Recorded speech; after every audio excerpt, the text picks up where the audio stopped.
10 champion. And history's been made. Ballina, the first WOR PS4 champion.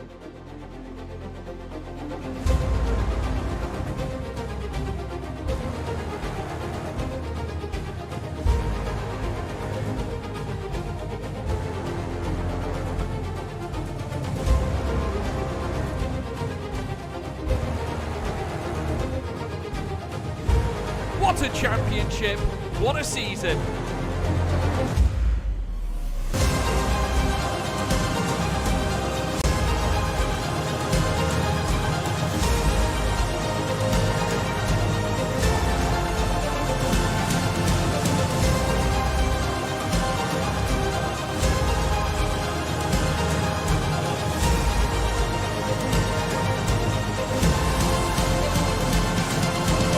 Absolutely phenomenal.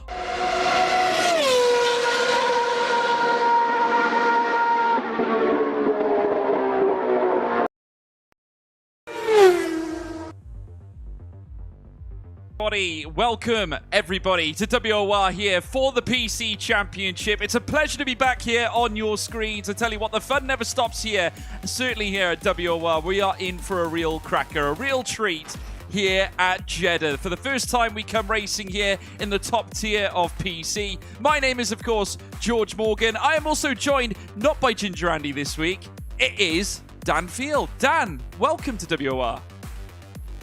Yeah, it's my first time ever in a WOR commentary box. Of course, it says on the graphics, it says my name's Ginger Andy, but I've not had any plastic surgery. I am Dan, of course. So very pleased to be here tonight to cover Tier 1. Well, it's a pleasure to have you here, Dan. Certainly, me and you know each other from PSGL as well. We've been working together historically as well in terms of PC racing. Tonight, we're seeing a lot of great talents about to meet on track. It's going to be very interesting to see who can, who can do the better job really tonight, because we've got lots of different names, fresh faces taking part in the races tonight. Obviously, we've already crowned a champion because Jake Benham is the champion, folks. He is the title holder. He won the championship, obviously, after a very controversial race at Imola in the Emilia-Romagna, where Eduardo Leo, unfortunately, was held to task over false use of assists, should we say, or different assists. So obviously that handed the title pretty much over to Jake Benham, but I have to say, a worthy champion. Oh yeah, 100%. Of course, I've been watching on the other side on the spectator view, and I really do think Jake has been the most impressive driver this year, given his age as well. You know, he's so young at this point, and he really does have a bright future. And I think this WR Championship is certainly going to be a big boost in his future career. It certainly will be. He's already built himself a huge reputation as a driver to be feared, one to watch as well for the future, because of course, coming up, he will be driving in esports, that's for sure. Being picked up by Veloce this year alongside many other great contenders, great professionals, including the likes of Tomek Paragic as well, driving for Mercedes here tonight, partnering up alongside the Flying Dutchman, Jarno Opmeer. But tonight, folks, we are going to Jeddah. That is the big story, of course. 6.174 kilometer circuit, of course, 27 corners. It is the second longest circuit, second only to Spa. It's also the second fastest track in Formula One as well, but the fastest street circuit on record in Formula One as well. Now, we saw the real race, Dan, the other day, which was full of incidents. I have reason to believe it could present a challenge for our guys here tonight. I mean, hopefully not as bad as we saw in real F1. Of course, I do trust the capability of the WR stewards a lot more than the FIA. But I'm really hoping for a clean race. It's certainly going to be a big challenge for these drivers, especially since the track's only come out recently. Drivers might not have had as long time to really practice around the circuit, and I think this might be the first sort of major league where all the fastest drivers compete. This might be the first one to actually include Jeddah on the calendar. Could well be, and it'd be interesting to see who is going to handle it the best. Obviously, it's an unproven circuit. Not many have raced it in leagues. It's only just recently come out, to be honest with you. We've just raced in it in real Formula One as well. Essentially, the last 3 weeks have been filled with racing. Obviously, just want to say as well, a massive day today, because obviously they've just crowned Max Verstappen as the world champion. Obviously, a very controversial race there as well in Abu Dhabi, but no, sensational. But Jeddah last week was a cracker, and we've come into today with certainly a great list of drivers, plenty of big names all across several different platforms. All of them have come in for the PC tier here tonight as well, including one man who have enjoyed commentating on in the past, certainly a very feisty character as well. Keedan Lutt joins the group of drivers on track here today. Very interesting name, driving for Haas here tonight. An exciting option, I think, for the Haas team, Dan. Yeah, certainly. Of course, Keedan has got history of being over on the Xbox platform. He's been there for quite some time. Recently moving over to PC, and he's been looking out for these. He's been swiped up by WOR for this race, and I'm really excited to see what he can achieve today, because he is a really talented driver. He certainly is. He's proven on Xbox. He's now made the transition over to the PC platform as well. But we've got some other featured names as well. Simon Perigny, who's been tearing, life up in the PC world as well. We've got many others as well. Tom Martinez, of course, who won the Italian Grand Prix. I make a point of raising that point every broadcast because I know Tom likes it. And what a moment that was for him. Certainly Tom97, of course, if you guys don't know him, of course, a great content creator for Veloce as well. Thomas Harvey racing tonight as well. He's known to pull off some incredible performances. Marcus Thorle is also racing tonight in the Ferrari team alongside Jake Dempsey. We've also got other names like Chana Kinchi, who is, of course, another formidable force. Luke Smith, who he himself snapped up by Race Clutch in only the last week. Bright future ahead for young Luke Smith. So what are your thoughts on that? Getting snapped up by a team like Race Clutch, of course, they manage the Alpine F1 esports team. Maybe signs for the future for Luke Smith to be in F1 esports, Dan. Yeah, absolutely. Of course, it does provide a pathway to him, and if he can improve like he has been, because of course at the beginning of the game he didn't have the exponential pace that he has had. I've been commentating on him in recent weeks in other leagues and such, and he has been the cream of the crop. He's really been a cut above the rest, and I hope he can carry that over tonight in WOR and really fight with some of the drivers who have esports places already or have esports prospects. Certainly do. And a few other names as well. New names. Paul Eckelmeyer there as well for Red Bull. And Ike Boehner is also racing here tonight. Joost Noordijk.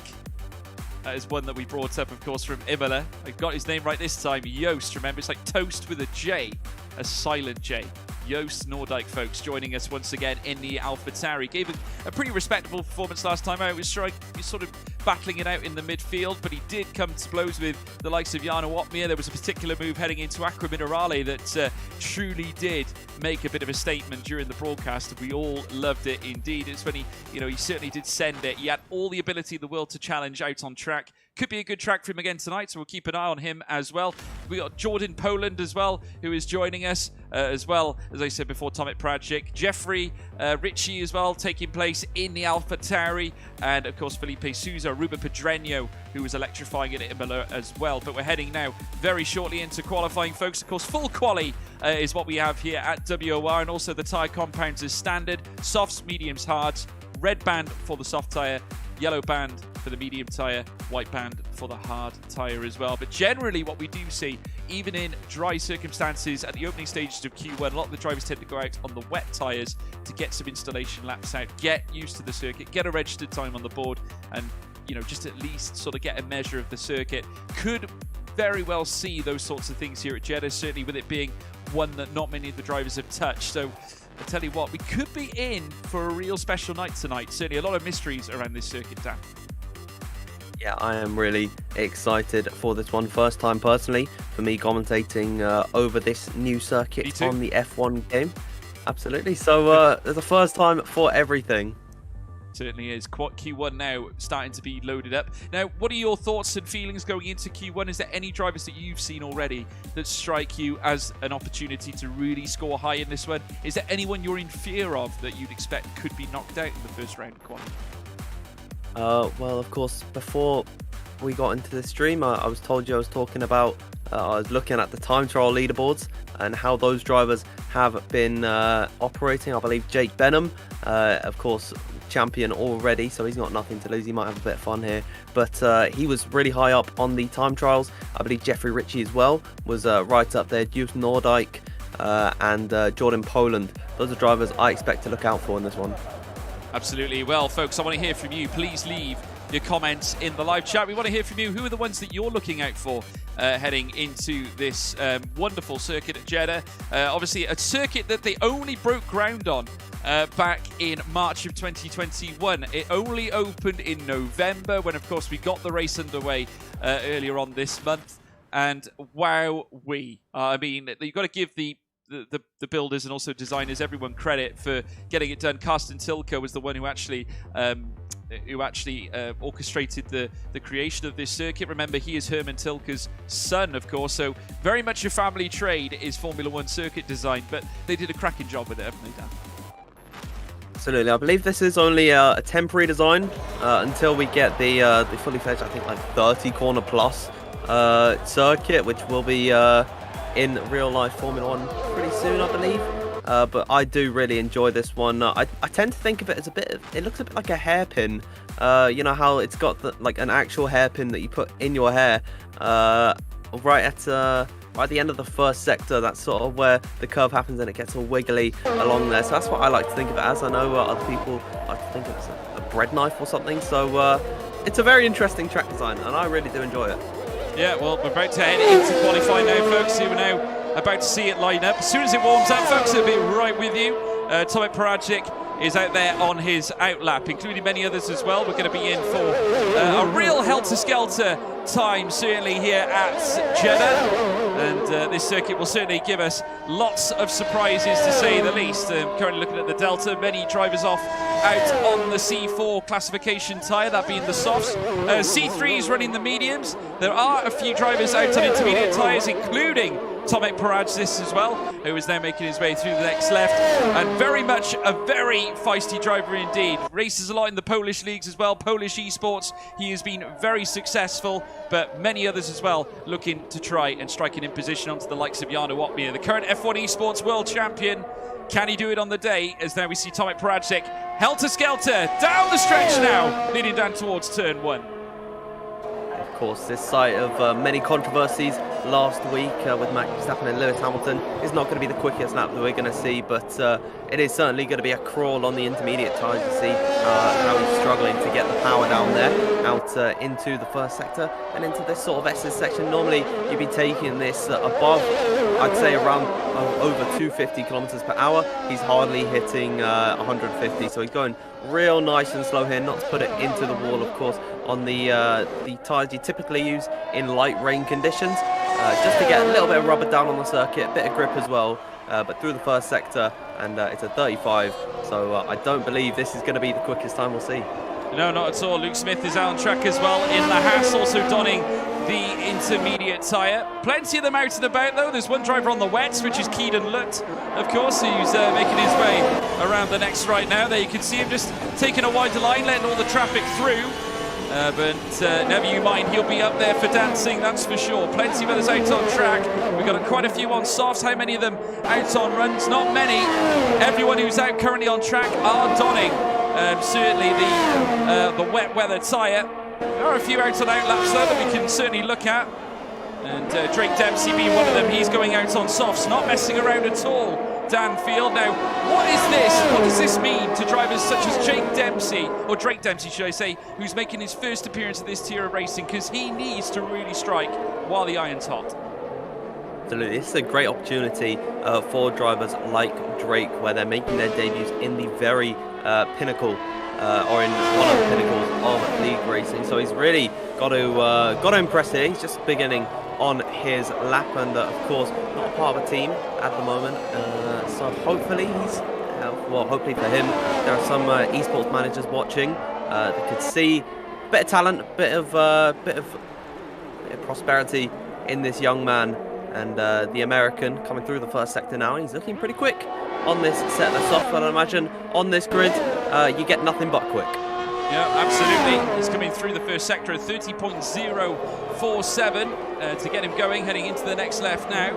And he's going to take this bank corner now, circling around it, head straight now. Through the next right-hander in the Scuderia Ferrari. He's heading down the right-hand side of the track. Obviously, two high heavy braking zones here at Jeddah, which will provide quite a number of overtaking opportunities. You can see there the Mercs slowing down, just letting them through. That is, of course, Jarno Opmeer, who's out on an out lap right now. Marcus Thorne also out on track, currently making his way around on his hot lap as well. But we're going to watch his teammate Drake Dempsey as he comes through in Sector 3, coming around the next left, still powering, using the DRS as he makes his way down the stretch or around the next left. And you'll be taking this final heavy braking corner, coming through now past the DRS line very shortly. DRS detection zone activated. He opens it up now. Incoming now Drake Dempsey. First appearance, Dylan Warren goes into P1. Drake Dempsey immediately up into first place. So 127.102 from the new Ferrari driver who's joining us here today. The American strikes the frontier. Absolutely an impressive time from Drake Dempsey. Starts off here on the set of the soft. Dylan Warren putting in a 28.951 set of the medium compound tyre. And another driver on a set of the mediums is Jarno Opmeer. He's just begun on his lap, currently coming through the first sector. I believe he's just up towards turn 6 and 7 and 8. Around that area at the end of the first sector, you see the commitment that the Mercedes driver is taking. That's what you get from the esports champion, opening up the DRS, and it's a 30.6 through the first sector down towards turn number 13, the long-winded left-hander where you've got to get the power down pretty early, and off the exit onto this short little straight down towards 14. Jarno Opmeer is flying at the moment, fast right-hander, then a flick of the wheel to the left, and he's got a little bit of traffic of a Haas car just in front of him, gets out of the way very nicely. But Jarno Opmeer, George, looking really strong on this lap. He certainly does. He's flying and already registering some very respectable data at 27.6 in Sector 2.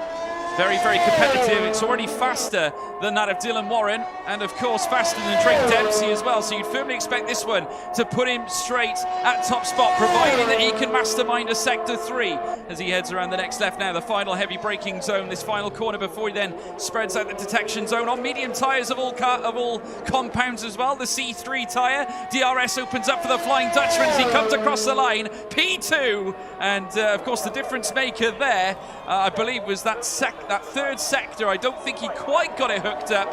0.8 per second the deficit between him and Drake Dempsey. But remember, Drake Dempsey was on softs.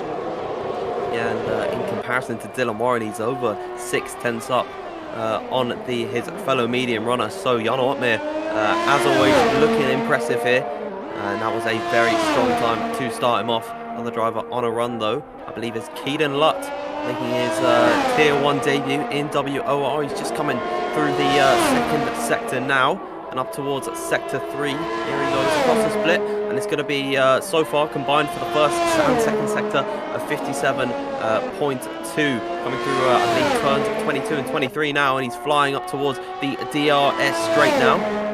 Looking really impressive at the moment, keeping it tight to the left-hand side, trying to take the shortest run, then drifting out wide to break for turn number 27, the final corner, and running it out where Max Verstappen had his infamous moment in qualifying, opening up the DRS, and now flying down the main straight to complete this lap, and it's going to be quickest of all for Keaton Lutt, a 1 minute 26.739. Very impressive from Keaton. Yeah, a massive 0.4 per second quicker than Drake Dempsey, who did set his on soft tyres as well. But Keaton Lutt proving that he is the faster of the pair at this very initial stage. But interesting to say the least. Plenty of action happening out through this circuit now. Here's the McLaren of Ike Vayner, who's making his way down the straight. He's already registered a 32 in Sector 1, which is actually clear of Jarno Opmeer by approximately 8 thousandths of a second, so he is finding some really good pace here, Ike Vayner. You'd firmly expect it, though saying that, he is on medium tyres as well, so if anything, a good show of pace. Nevertheless, you can tell the track is starting to hot up. He goes at 28.9 in Sector 2 as he comes through the next left now. DRS will open up for him as well, comes across the activation point very soon across the line, opens up the rear flap, not this time, he bails into the pit lane. That is an invalidation, and therefore he will not commit a lap time on this occasion. It's worth noting at the moment, both the drivers of Chanakinchi and Simon Perigny is, oh wow, Tomek Paragic going to the top with a 26.6, but I was saying that Chanakinchi and Simon Perigny have set their times on the mediums and actually gone quicker than Jarno Opmeer. Chanakinchi, especially with a 1 minute 27.644 on the set of the mediums. I think he'd be really pleased with how that lap time has gone. I believe he might actually be pushing through the final sector at the moment in Alpine, using up his ERS and coming through turn number 27. So we'll see if he actually improves on another lap here as he comes into the pit lane. So no, that's not going to be another improvement for Chanakinchi. He's going to pull into the pit lane, but I think with that time he's going to be very pleased with how this session's going so far. Yeah, absolutely. Plenty of others out on track though. Jus Nordijk making his way around the circuit too. Currently sitting in P13 and has registered a sector 2 time of 1:27.7, goes into P3 and not a bad time indeed. Sets himself in behind Keaton Lutt, who I have to say, not very many appearances on the PC side, but already looking pretty competent there in P2. But Tomek Peradzik feeling fresh after that great result he had at Imola last week, and he's come back again, or the week before should I say, and he's come back again, and we're seeing some really good pace from the pole right now. Oh yeah, absolutely. He is he's adapting very well in this league. He's really handling the pressure well. Currently on top at the moment. That time might actually be good enough to get himself into Q2. Of course, the second session of qualifying will lose the bottom 5 in Q1 at the moment. That is looking like Marcus Towler, Thomas Harvey, Paul Eckelmeyer, Jake Benham and Tom Martinez. None of those drivers have put in times. Neither has Baena or Luke Smith. So the clock is beginning to run low for them. They do have to get out, put in a lap time very soon. We've got 6 minutes and 30 seconds left. So the clock is ticking for them. Yeah, certainly is. The time is ticking away, and it's falling off as we can now see Ruben Pedreño making his way around the circuit. He's on I believe, a little bit of a slow lap, I believe, as he winds his way through, coming through the next right. Yeah, plus 16, he is on a cool down. Plenty of others are out and about. Felipe Sousa still out on track. Jus Nordijk waiting to go around again as well. And certainly on a slow lap. I think a few of them are getting caught out by this circuit here at the moment, Dan. Obviously, it's not the easiest of circuits to negotiate here. It can be very, very tricky indeed. Still plenty of drivers who have yet to set lap times. Thomas Harvey being one of them as he comes across the activation point, opening up the DRS. He's going to come into the pit lane. And many others as well. Another driver we haven't seen set a lap yet is Paul Eckelmeyer. And again, another new one skids over the curbing slightly. Driving the Red Bull here today, and we'll be hoping to put down or lay down a strong performance as he comes to the next right. Of course, we saw Max Verstappen in the Red Bull only a couple of weeks ago try and set probably one of the greatest pole laps in the history of the modern era, that's for sure, and very nearly did so until a crash is what caused him to lose the opportunity at pole. But nevertheless, a good effort. Can Paul Eckelmeyer pull off the same? Red Bull in a little bit of trouble here, Dan. Absolutely, both of them in the drop zone at the moment have been further demoted by Tom Martinez, completing a lap time. There's a big snap of the steering wheel for Paul Eckelmeyer. That's going to hurt his time ever so slightly, coming up towards the second sector split. The Red Bulls really got to pull off a strong performance in sector 3. As coming through turns number 22 and 23 now. He's got Jeffrey Ritchie just pulling off to the left-hand side, but now the long DRS sort of bend through here up towards 26, which is completely flat, and into the heavy braking zone of turn number 27. Paul Eckelmeyer currently in 18th without a lap time set at the moment. He's got to jump into the top 14 if he wants to see Q2 is now to cross the line. What's it going to be for Eckelmeyer? It's going to be P6 at the end of it, just splitting the AlphaTauri cards of Nordijk and Ritchie. So I think Paul Eckelmeyer with the 27 flat is going to be pretty pleased with that one. Yeah, he'd be very pleased. Certainly first visit here in WOR in the PC tier, up to P6, ahead of Jeffrey Ritchie. And of course Drake Dempsey as well. Felipe Sousa. Of course Drake Dempsey was the one who pretty much trend set at the top end. We got Jarno Opmeer out on the lap as well. He's heading around the next left, certainly around the bank corner. He's on a slow lap, I believe, at this moment in time. 42.4 in the first sector. We'll see him drop further down. Plenty of action though in P11 because Chanakinchi's coming through. He actually set purple first 2 sectors, and he takes the purple lap as well. Up into P1 for Chanakinchi. He was purple in the first 2 sectors, hooked it up perfectly, and now he's on top spot. Huge delta gap there, but I say huge, it's all within a tenth of a second. Near enough, just over half a tenth. Credit to Chanakinchi, he's on top. Absolutely, brilliant time coming out from the Turkish driver. I'm watching our champion for season 11 of Jake Benham. Currently down in 19th at the moment. Not setting a time just yet, of course. Both McLaren drivers in the drop zone of Baena as well, as coming through the second sector split and out towards turn 25. Jake Benham is really flying at the moment. I think he can see himself shot up the order. It'd be uncharacteristic of our champion to go out early on in qualifying. You know, we normally see him in the later sessions as out the final turn. The McLaren car comes, opening up the DRS and keeping it tight to the left-hand side. What's it going to be for Benham? It is going to be safe, I would imagine. 1 minute 26.814. Ika Baena in the pit lane retires, and that is his qualifying done. He's in the drop zone at the moment. He's not going to have another opportunity to set a lap. So when one driver climbs out, the other one falls into the clutches of the drop zone. Yep, certainly does. Ika Baena now out of qualifying. He will not be pursuing into Q2, so that is one spot confirmed. Thomas Harvey yet to set a lap just yet, and he's currently invalidated.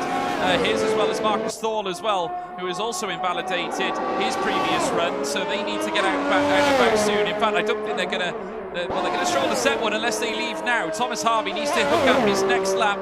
Jordan Poland has finished as well. He's retired from the session. Luke Smith heading around the next left as well, currently sitting in P6. His sector 1 time was a good 100th of a second slower than many of the others who are setting faster laps, and he doesn't improve on this one. Chalakichi retires. He's happy with his lap, no question. Certainly about his performance so far. Has done a tremendous job to get himself on top spot here in Q1, and a great show of determination from the Turk, as we're seeing plenty of others out on track. Simon Perigny, who has impressed many an occasion this season, making his way down through towards the first left. Now the marker for sector 1 is approximately 300, so I think he's going slower though, and indeed this one is a slow lap on the basis of that. But there is another driver out and about, none other than Luke Smith, flying right now, has immediately lopped off just over 700ths of a second already off his delta. Absolutely, I've just seen a bit of controversy coming out here. Ruben Pedreño did complete a lap to go 13th fastest, and caught a bit of traffic from Jeffrey Ritchie, and now Jeffrey Ritchie's begun his lap, and Pedreño, he went slow on the racing line in towards turn number 1. And Jeffrey Ritchie's now invalidated on his lap time. That could see him in danger. We've got 30 seconds left in this session, but drivers, they're losing their heads a little bit.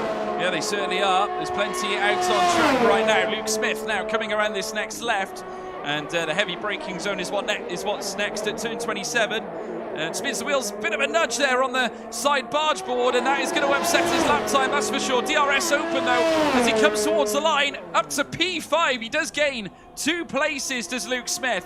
So well done him. Just looking across now to see who else is coming up now. Dylan Warren up next as well. He's gone quicker in the first sector. Coming through now the home straight with the DRS open. He bails into the pit lane. He's not happy, but Tomek Peradzik immediately strikes here and manages to get himself on top spot ahead of Chalakichi as well. Jarno Opmeer also out on track. He's coming through the next left. Let's watch as the Flying Dutchman now makes his way through the next left-hander. The man, the Dutchman, who was disappointed by his performance in Imola, is now looking to right the wrong as he makes his way here in Q1 down this next long straight towards the banked left-hander, and as he does so, just easing the car, feathering the throttle. Jeffrey Ritchie's out. Oh, Jarno spun!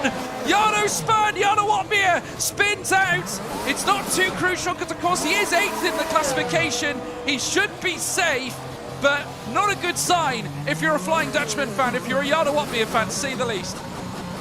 Yeah, absolutely. He's 8th fastest. He should be going into the next session. We do have a couple of drivers. Tom Martinez just crossed the line to go 11th, knocks Pedreño down into the bottom, as I also think Thomas Harvey has gone quicker. So Drake Dempsey through the final sector now. He's got to put it all into this lap and find a 10th if he wants to go into the next session, but he's hit the wall, and oh my word, he's lost his front wing completely. His lap down the drain into the pit lane now. Both Ferrari cars looking to be out at the moment. Marcus Towler has unfortunately invalidated on this lap, with Felipe Sousa not setting a quick enough time to go into Q2. That brings us to an end of qualifying. We're losing in this session. Ruben Pedreño, Drake Dempsey, Felipe Sousa, Ika Baena, and Marcus Towler. Yeah, absolutely incredible. Paul Elkelmeyer staying in 8th place. Well done to him on his first visit. Qualifies higher than the Flying Dutchman Jan Watmir in Q1. So that is incredible. Jake Dempsey now in the elimination zone. He will not be going into the next round of qualifying. Luke Smith now, who's on a slow lap, his final lap, coming down towards the pit lane now, and that'll be the last of them as he makes his way towards the pit lane. But Tomek Paradzik is the fastest man out on track with a 126.500 on the soft compounder tyre. He will be delighted with that performance, and that's put him in a very good position well, certainly heading into Q2. Certainly a great start for the pole, and you could only see him going quicker than that. Absolutely, he's a whole 10th ahead of Chanakinchi, and then a further 2.5 ahead of Keaton Lutz. So starting a bit of a dynasty already in Jeddah. Tomek looking very quick at the moment and heading into Q2, which of course might be the most crucial part of this session. Of course, that tyre is going to be the one that you start on. He's really got to push there. Yeah, he certainly does. We had lost, of course, Drake Dempsey, Felipe Souza, Ika Baina, and Marcus Thal. They're all out of qualifying. Tomek Paradzik, though, in first place. Chanakinchi in second. Keaton Lutt third. Simon Perigny in fourth. Luke Smith in fifth, with Jordan Poland in P6. Jake Benham seventh. Paul Eckelmeyer eighth. And Jana Watmir ninth. Joost Noordijk in 10th, with Thomas Harvey, Tom Martinez, Dylan Warren, Jeffrey Ritchie. And, of course, last but not least, Ruben Pedreño, the top 15. But what can we say about that, folks? An incredible start to qualifying and life here at Jeddah. The circuit seems to have upset a couple, a few of them not setting laps towards the end, of course. So they are now eliminated from qualifying.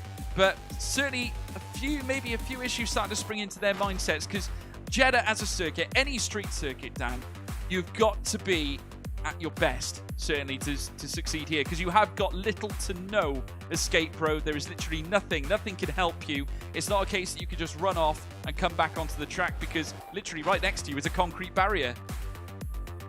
Yeah, I think around street circuits like Jeddah, you really do need to have that mental mindset of you've just got to be focused 100% of the time. There is no leeway around circuits like this. There are a few exceptions that you can run off, of course. I believe into 22 there's a slight bit of runoff which drivers have been using, but other than that, there are very few places where you can get a bit of an understeer, and then run off the circuit, because it is right next to you. Drivers have got to be on their A game for the entire session. Yeah, they certainly do. And we're going to be heading out into Q2 now very shortly. Please hammer up the live chat as well, folks. It's a pleasure to have you all with us, of course. And we're looking forward to another session of qualifying, I have to say. Who are you backing in quali? Who are you backing in the race? I want to hear from you. Please hammer the live chat and tell us who you think is getting into Q3. Who is getting eliminated? Who do you think is going to start on pole? I want to hear from you, folks. Please, like I said, hammer that live chat. Leave a like and subscribe as well to WOR. World Online Racing, of course, committed to bringing you live league racing on all three platforms: PC, PlayStation, and Xbox. It's never better than with WOR, so be sure to stay with us as we bring you all the action here from the Formula One game. They're just heading out now into Q2. We can see now the cars making their way out of the garage. We're going to be in for a real hellacious ride here, folks, so join us now as we now look at who is going to make their way into Q3. Tell you what, I'm on the edge of my seat here, Dan. Any tips from yourself for us? Don't hit the wall, I would say. If you're asking for tips for the drivers, I'd say that's a pretty key one. I'd say you're pretty much spot on there. We'll have to wait and see how they get on. Here's Luke Smith, who is immediately making his way around onto the circuit. And who's currently in P4 position, but of course those positions will be jumbled up as they make their way through. He's not messing around, straight out onto the soft tyres for him.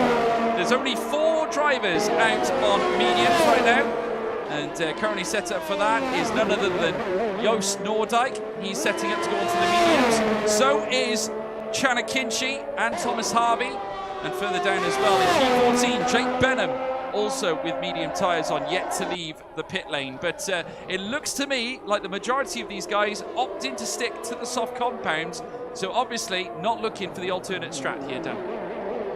Yep, a lot of these drivers opting for the set of the softs, which is going to give them the highest grip around a single lap. Luke Smith beginning his run down towards the first braking zone of the circuit, turn number 1, hooking the apex very nicely and switching it back to the right and running slightly wide over the curve and keeping it very tight to the wall and onto this short little straight before flinging it in to the next left. Slight runoff on the right, but he's going to keep it nice and tidy for the rest of the S's section, getting oh so close to the walls. But I really do like that about him. He's really committed to this one, but unfortunate invalidation there coming out from Luke Smith. He might continue on this lap just to see what his delta is and actually get that on the board for him, so it's a bit of a reference point. But he was looking very committed on his run. Slight overcommitment has unfortunately invalidated.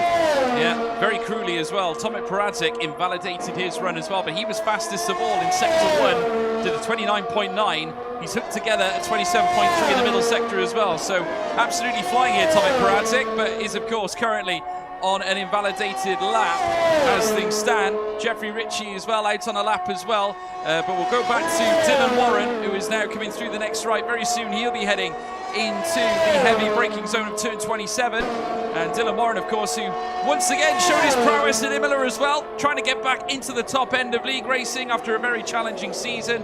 Looked to have all the promise in the early parts of PC racing on the new game, and certainly showed that promise as well. With DRS opened up now, he comes across the line, but decides to box. He does not decide to pursue with the lap and comes in for a little bit of a change down. I think that was a late decision for Dylan to come in. He was looking like he was trying to complete that lap, but then he flinged it right at the very end into the pit lane. And that is his lap over. Thomas Harvey has gone quickest though with a medium lap of 27.8. Something tells me that's not going to be good enough for Q3. Of course, you need to be in on the top 10 for a shot at pole position come the end of the of qualifying. So I'm trying to see who's on a run at the moment. I believe that John Boland has gone to the top, or over a tenth quicker.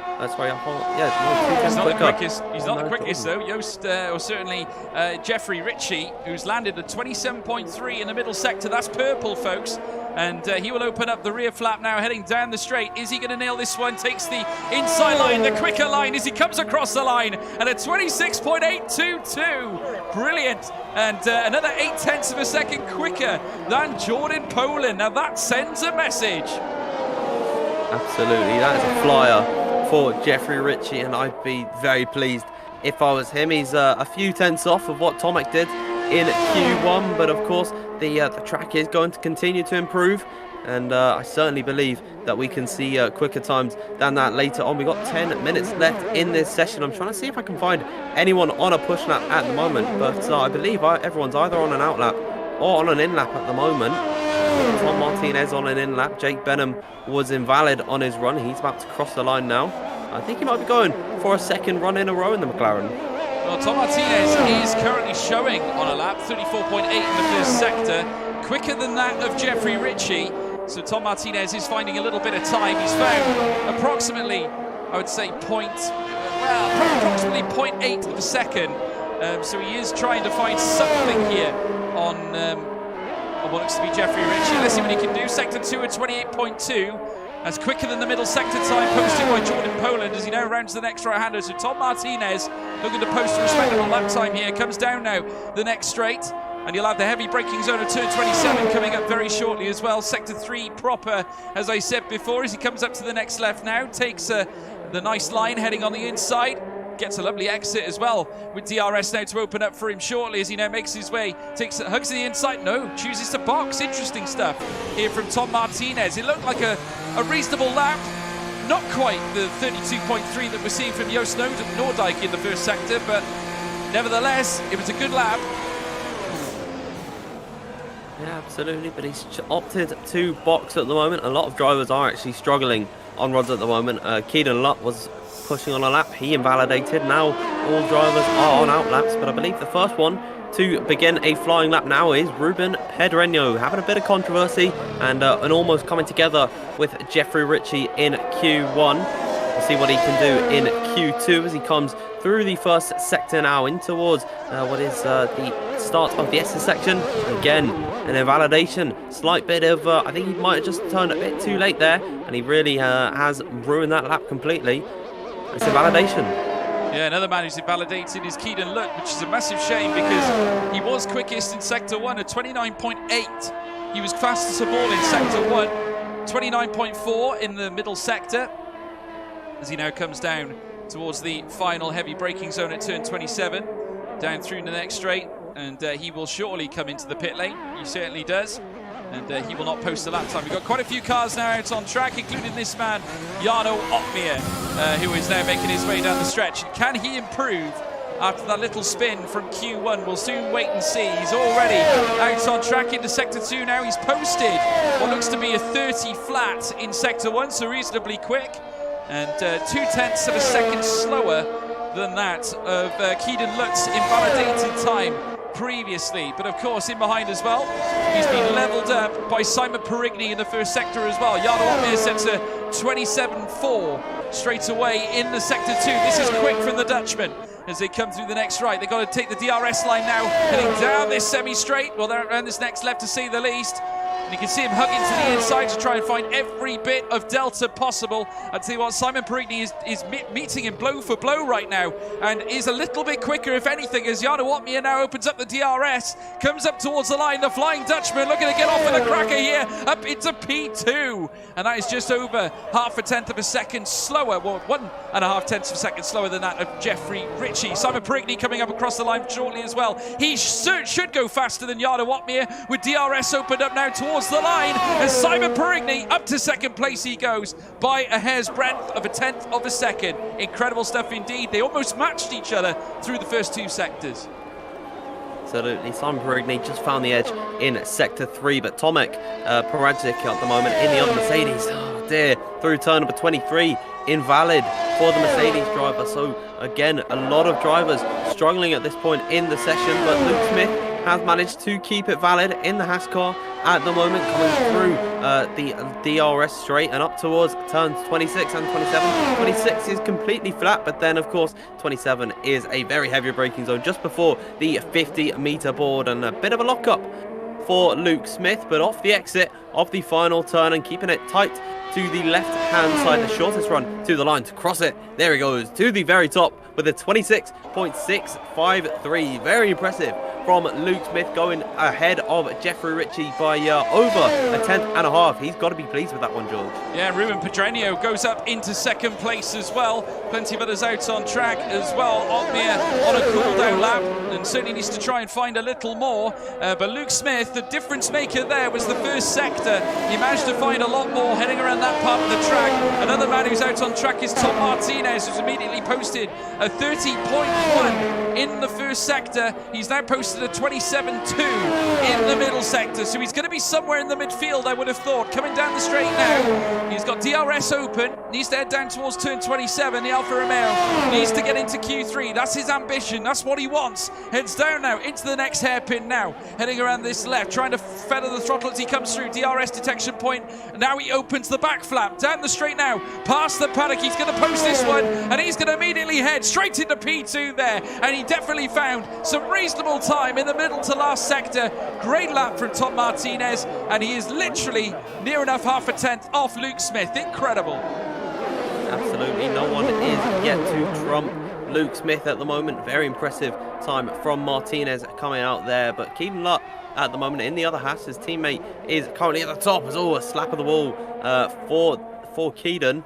Might hurt his time ever so slightly, but coming up towards the second sector split car. Oh wow, Chana Kinchi goes to the top with a 1 minute 26.642, just ahead of Luke Smith by 11 thousandths of a second. The margins as tight as they could be here, as Keedan Lutt though still continues on this lap through the final sector. Can he reach the ranges of Chana Kinchi, Luke Smith and Tom Martinez, who are all in the 1 minute 26.6s? We'll just have to wait and find out, as deploy has been used completely to cross the line. It is going to be a 1 minute 26.739 for Keedan Lutt, going into fourth position behind Tom Martinez and ahead of Ruben Pedreño. Fourth position for Lutt.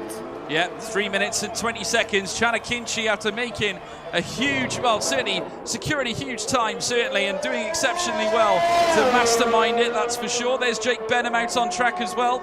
And he himself looking to try and park himself at the top end. Of course, the current WOR PC champion.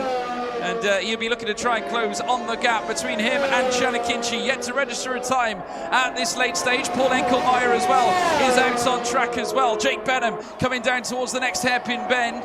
Here now in Sector 2, he registered a 30 flat in Sector 1. As he now rounds the next left now, out of Sector 2 very, very shortly. He's going to be posting his Sector 2 time, which you'd anticipate will be fairly quick as well. Heads through the next left as he comes up towards that build time. What's it going to be? A 50...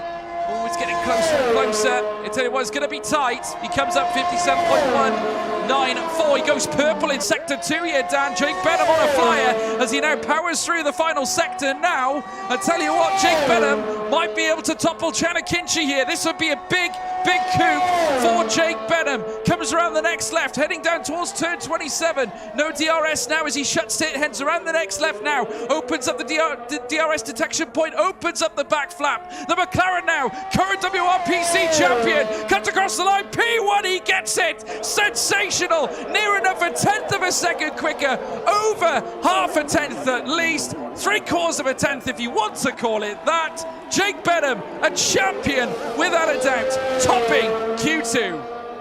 Yeah, and he's not champ for no reason there. Brilliant stuff from Jake Benham, but more times are yet to be said as Tomek Perezic just coming through the second sector now, up through turn number 13 and switching it back to start the second sector properly, where it is getting a bit tight with some traffic as he's got room. Pedreño in the Williams just in front of him. Could be a slap of dirty air for him and an invalidation out there for him, and that could be detrimental for Tomek. He topped Q1. I think my game has just gone and crashed there, and it indeed has. Oh dear, well there we are as we wait for Dan to get his feedback. Thomas Harvey also out on the lap as well, trying to find his way through towards the top end. And you can see him now just making his way, just shuffling through 27.2 in the middle sector. It's faster than I believe those in P10. So he could get into the top 10 here, Thomas Harvey. Just moving around the next left now. Needs to try and unleash it. Heads after the DRS detection point. Opens up the back flap now. Heads down the straight. Here comes the Red Bull. Fastest of all, up into P4. And he does secure his place surely in Q3. What a time display there. Jarno Opmeer right on the bubble. Needs to secure this one, because if he doesn't, he'll be out of qualifying. Though we do have Simon Perigny heading down now, and he's gone 2.5 tenths quicker here into the second sector. He's in the third sector now. This is quick from Simon Perigny as well, heading around turn 27. Opens up the rear flap shortly, and certainly the Alpine. One last chance to dance in the dying seconds. Perigny comes up towards the line. P1, he gets it. Sensational. The thinnest of margins, absolute thinnest of margins, 100th of a second quicker than Jake Benham, the WRPC champion. What scenes here in qualifying. Jarno Opmeer himself as well, finding 3 tenths, where Simon found 2.5 tenths. Great chance here for certainly the Flying Dutchman, who's looking for retribution, as I said before, after a difficult race at Imola. Heads around turn 27 now. DRS detection point mastered, opens up the back flap. The Mercedes towards the line now. He's gone quicker. Can he go quickest of all? No, he can't. The final sector is what gets him, and he's into P5. Danfield, an absolute sensation here. Perigny at the top. Brilliant scene from Simon there. I've got a bit of a glitch going on. I can't actually change my camera at all. I'm on a bit of a delayed feed at the minute there, so I'm really enjoying life at the moment. I think you might have to take the end of this one, George, because I can't see everything at the moment. We've got news. Tomek Perezic into P1. Incredible. So he's on top. Massive news for Tomek Perezic. Absolutely brilliant. And he's cleared himself by near enough 0.2 of a second. So amazing work by the Polish driver, certainly representing Veloce. And of course doing absolutely brilliant things with Mercedes here in WOR as well, but still plenty of other drivers out on laps as well. We're not even to the end at this moment in time. Tom Martinez has invalidated his position as well. He's in the pits and he will not be fronting the lap. But yeah, that's everyone complete. So we have lost Joost Noordijk, Jeffrey Ritchie, that's 2 AlphaTauris out. The 2 Red Bulls are out as well. Jordan Poland out, as well as Paul Enkelmeyer. Dylan Warren not even setting a lap time. But the big story is Tomek Perezic back on top. Ruben Pedreño got into P2 as well, with Simon Perigny in third, and Jake Benham in fourth. The Flying Dutchman not able to scratch even the top 5. He's down in P7. Yep, so that brings us to the end of Q2. Q3. It is all set. The stage is ready for these drivers. They're going to be jousting for pole position, and certainly you've got to think that the man who is in the hot seat for the top contention, it has to be Tomek. Given that he's topped both Q1 and Q2 here, he is really impressed so far. He certainly has, and he tops the timing sheets here with a 126.358. Pedreño in second, and he was just under 2/10 slower than that of Paradis. Paradis is finding all sorts of pace here at this circuit. He's in first, of course, with Pedreño second, Perigny third, Jake Benham fourth, Chanakinchi fifth, Luke Smith in sixth, Jana Watmere in seventh, with Thomas Harvey eighth, Tom Martinez in ninth, Keaton Lutt in 10th, with Joost Noordijk, Jeffrey Miguel Ritchie, as well as Jordan Poland, Paul Enkelmeyer and Dylan Warren all out of qualifying, folks. So incredible scenes here, certainly at this stage of quali. We've witnessed truly a sensation. Amazing laps from Simon Perigny to put himself at the top. He seems to improve week after week, which is amazing to see. But again, no answer for Tomek Paradis. I tell you what, after a sensational performance at Imola, he is starting to get stronger and stronger as the season's going on. Didn't quite see this form from him earlier on in the season, but certainly in the second half, towards the end, he's finding something a little bit extra. Absolutely, he is really the cut above the rest at the moment. He's got to carry that over into Q3, of course, and that is going to be a challenge where everyone is going hell for leather. We're getting into that session very soon. I've had to restart my game again because of a complete glitch. Codemasters doing what Codemasters does best, so I should be finally getting back into the session and rejoining you in the comms box. Yeah, well, very shortly we'll be heading out to the final Q3 session. I'm already seeing the comments here. Tomek for pole says Jackie Tang. OMG, it's Joe saying Andy looks different, doesn't he? Half. I have to say, he looks very different indeed. Walkie Chaos, hello, Walkin. Big hello to all of you in the live chat. Come and speak to us, folks. Hit up that live chat. That's what it's for. And we can talk all things F1, certainly esports in this case as well. And I got to say, WOR, this new track here at Jeddah, certainly a sensation. Looking forward to seeing what they can do in certainly Q3. We're just about to head into the session now, folks, and we'll swap the cameras across. Amazing scenes certainly here in this championship. We've witnessed so many moments, I have to say, and I'm looking forward to seeing what we're going to see. Well, certainly looking forward to what we're going to be seeing in Q3 as well. We're seeing here Walkie Kels, George for pole. You said pole. I'm going to take that as pole. I think I could get pole, Dan. Oh yeah, 100%. I think you're really in the hot seat at the moment, so really best of luck to you in Q3. Yeah, thank you very much. Thank you very much. I'm looking forward to going for pole. Certainly Walking Chaos. Big hello to Christian H as well. Hey guys, I'm new to sim racing and I hope my CSL Direct Drive is coming soon. Well, welcome Christian to the sim racing community, my friend. Pleasure to have you on board with us. And here are two juggernauts, to say the least. We're riding on board with Tomek Paradis, and look who's ahead of him. It is Jake Benham, two of Veloce's finest, out on track here, commencing Q3. And I tell you what, Dan, if there's one thing for sure, they'll give each other a headache out on this track. I'm looking forward to seeing these two giants collide. Yeah, absolutely. Before things get too exciting, I think I've just got to step away for one moment. I can hear an alarm downstairs, so hopefully it's nothing too serious, but I will be back in just one moment, George. So while Dan Field puts a fire out, certainly, I'm sure he'll be back with us very, very shortly. Tomek Paradis now making his way through the next left. And Chatty76 currently waiting with Tom97's Twitch command at George Walker TV with your famous quote. Thank you so much, Chatty. Looking forward to it. It's going to be special.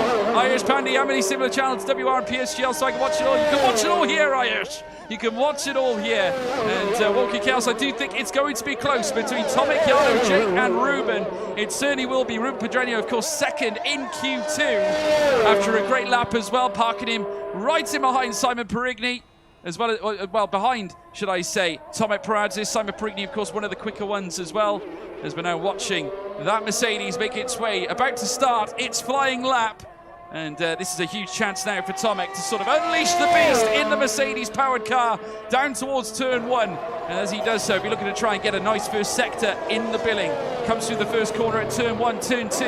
Turn three is next. And as he does so, he'll fly out now, heading down the stretch. And look to unleash once again. There's Jana Watmere, his teammate. You can just see him in behind. As we now see Tomek Peradžić flying right now as he comes through the next left and right. He's yet to register in the first sector just yet. He's coming to the end of it now as he wheels his way through. Round the 30 is where we see them at 29.7. That is good, a 29.8 to be exact. Good start here from Tomek, purple of all, and these sorts of times tend to register you on pole, Danfield. Absolutely, he's flying at the minute through the second sector now.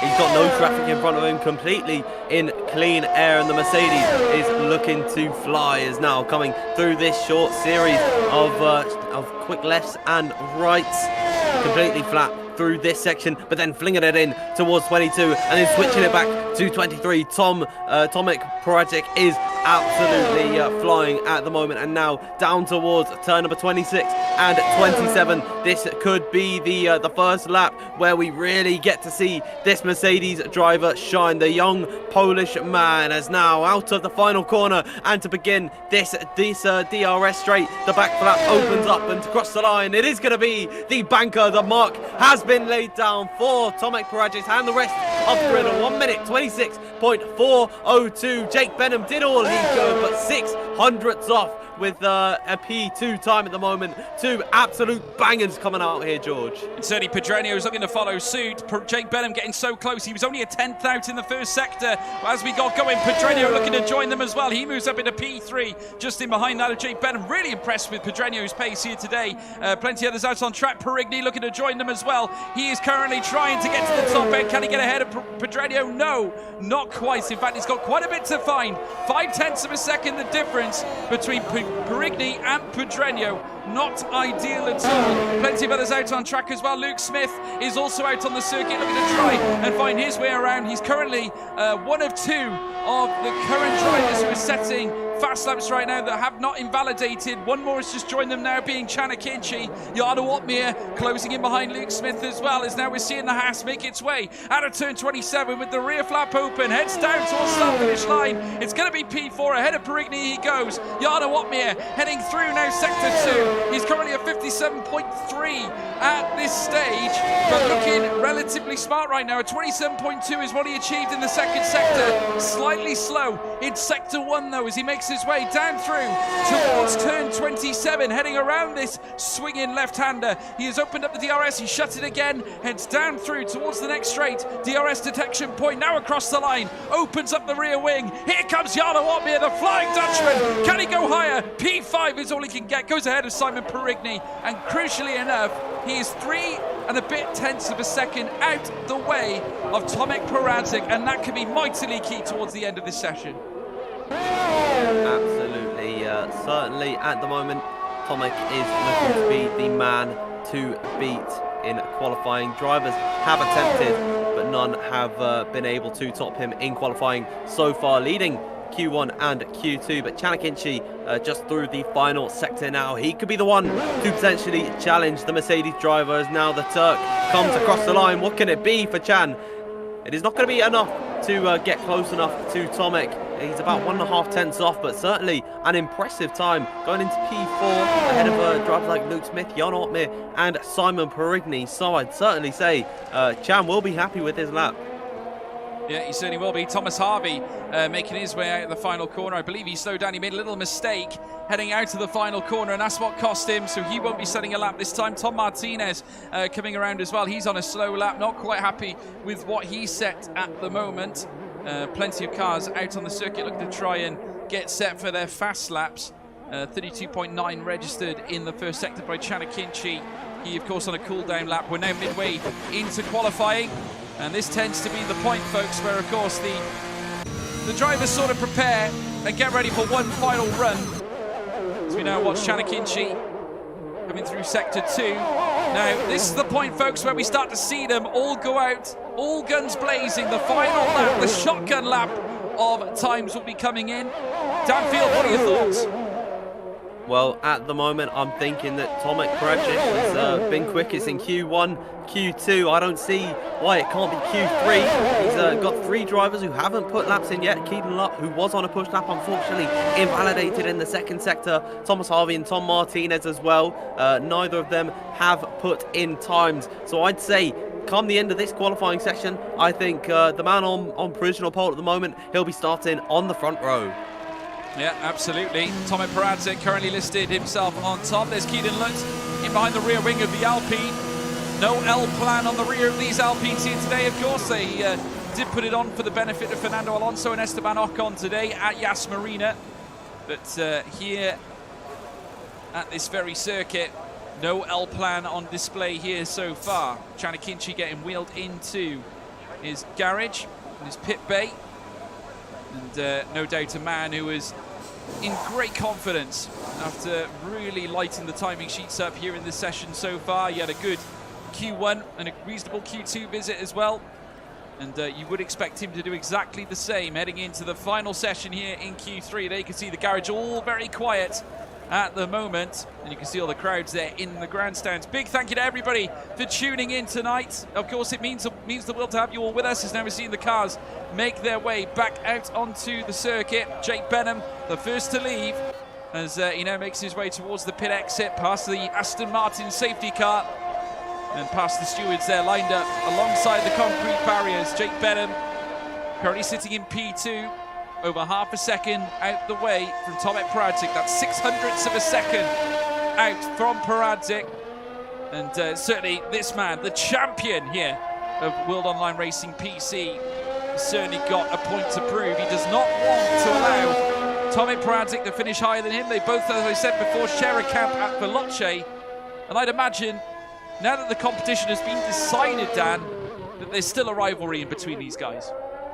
Of course, no one wants to take their foot off the accelerator and have a relaxing race. You know, they always want to be competing, always improve and trying their hardest. So I think Jake Benham, even though he's got nothing left to fight for, no matter what happens, he could get disqualified from the remaining 2 races. He'll still be champion, but I certainly think he is still going to be fighting as hard as he can. He's come out slightly earlier than all the other drivers, aside from Chanakinchi, who's actually pushed and caught back up to the McLaren. But other than that, Jake Benham has he's got a clear track in front of him. The last driver out the pit lane is Thomas Harvey, and he's just pulling on towards turn number 1 now. Jake Benham, he's got a clear track. The stage is set for him. He's just got to deliver and find at least 0.06 of a second to even match Tomek. So it is really going to go right down to the wire with just over 2 minutes to go here.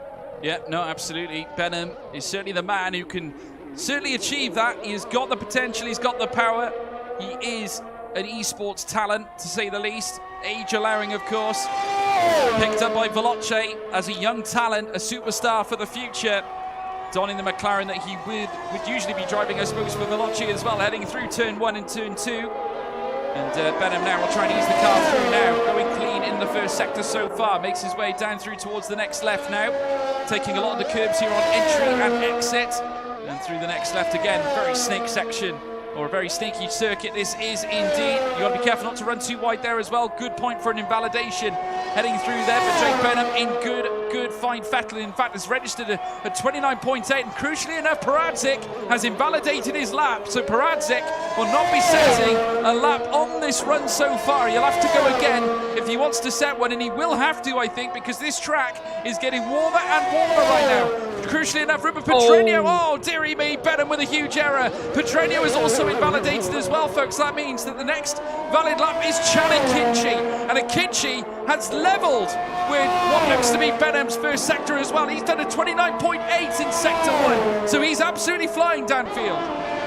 Yeah, the man of the moment. He is 2/10 up on his previous best. Chanakinchi flying, flinging it through turn number 25 and out on the exit onto this DRS straight. He could pick up a slight bit of toe from Jake Benham, coming now down in towards turn number 26 and 27. Chanakinchi's just got one more braking zone and one more fell swoop of the steering wheel, applying the throttle to open up the DRS. Chanakinchi absolutely flying on this run, and now to cross the line. Can it be pole? Oh, it is! is a 26.283. Wonderful, spectacular, and fantastic from Chanakinchi. Yeah, just over a tenth of a second quicker than that of Tomek Poradzik. Incredible from him as well. Keaton Lutt coming up towards the final corner at turn 27 as well. He's looking to improve. He's registered certainly here so far at 29.8 in the first sector, 27.1 in the second sector. Comes across the line. He goes into P1 and takes it from Chanakinchi by a fly's eyelash. Absolutely incredible. Amazing. Amazing. 6,000ths of a second difference. More and more of them coming through now as well. Yano Uppbeat being one of them as well. Heads around the next right-hander. He'll open up the DRS, make his way around the next left. He's already registered certainly a relatively quick lap, certainly with 29.9 in the first sector.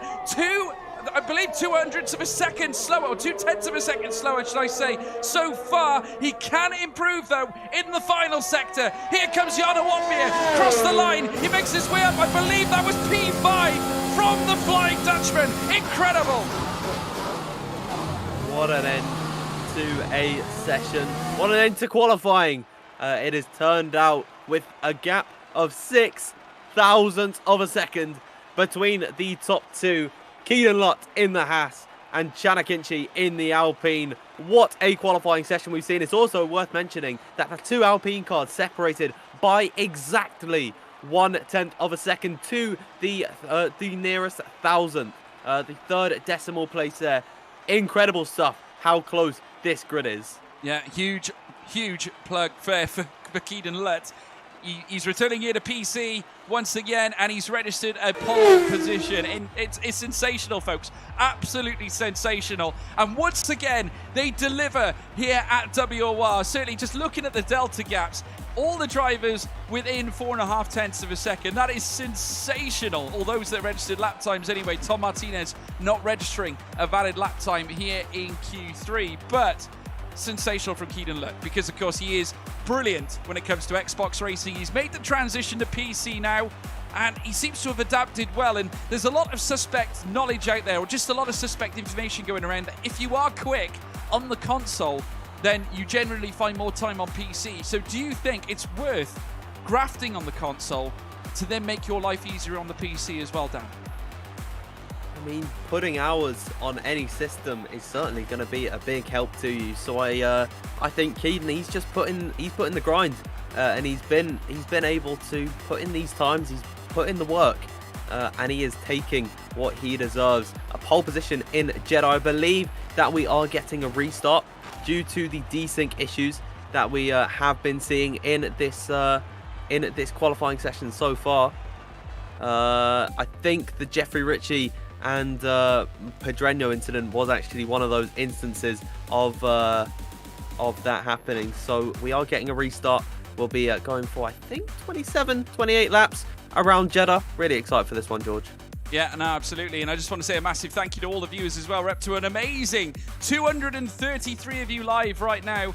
And I think what we'll do, Dan, prior to the start of this, we will switch our cameras to the Discord server. I think that's what we'll do, because this the server on OBS seems to be having a few problems. So we'll move on to the Discord one. Are you ready to load up your camera on there, sir? It is on. Good It man. should be on. Load up onto that then. Brilliant. Right, folks. So yes, incredible. We've had a truly manic start to qualifying, certainly here. Now, Dan, I want to hear from you. Who are your main picks out of quali? I expected Tomek to go quicker in that last round, but we were left surprised. I mean, the likes of Chanakinchi looks like a real threat out there tonight. Yeah, absolutely. To be right alongside Keaton Lutt by 6,000ths of a second, you put it as a fly's eyelash, which is possibly one of my favourite sayings that I've ever heard when it comes to describing commentary. So I'm really pleased with how that's gone, as I'm covering two screens now.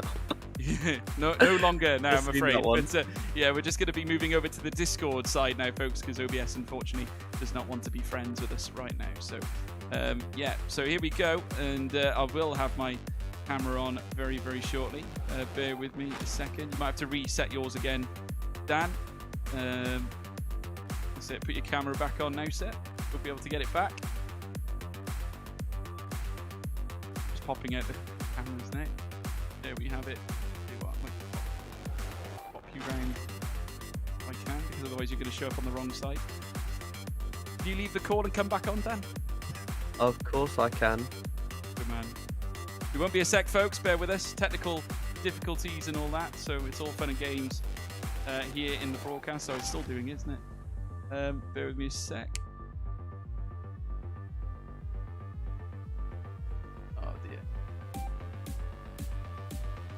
Amazing. The wonders of technology, folks. Wonders of technology. We will be back with you very, very shortly. I promise you. And we'll bring you our cameras as well. We just turn on the camera. Wonderful. There we are. Oh, well, never mind. I'll just have to be Ginger Andy for the day. Never mind. Let's have a look. Let's put cameras back on, shall we? Be me. What a way to start, eh? What a way to start. Wonders of technology, folks, as I always say. Commentary box 1. There we go. We're back. We're back. Dan Field is now George Morgan. I'm now Ginger Andy, folks. So there we are. There we have it. Nothing we can do about that, I'm afraid.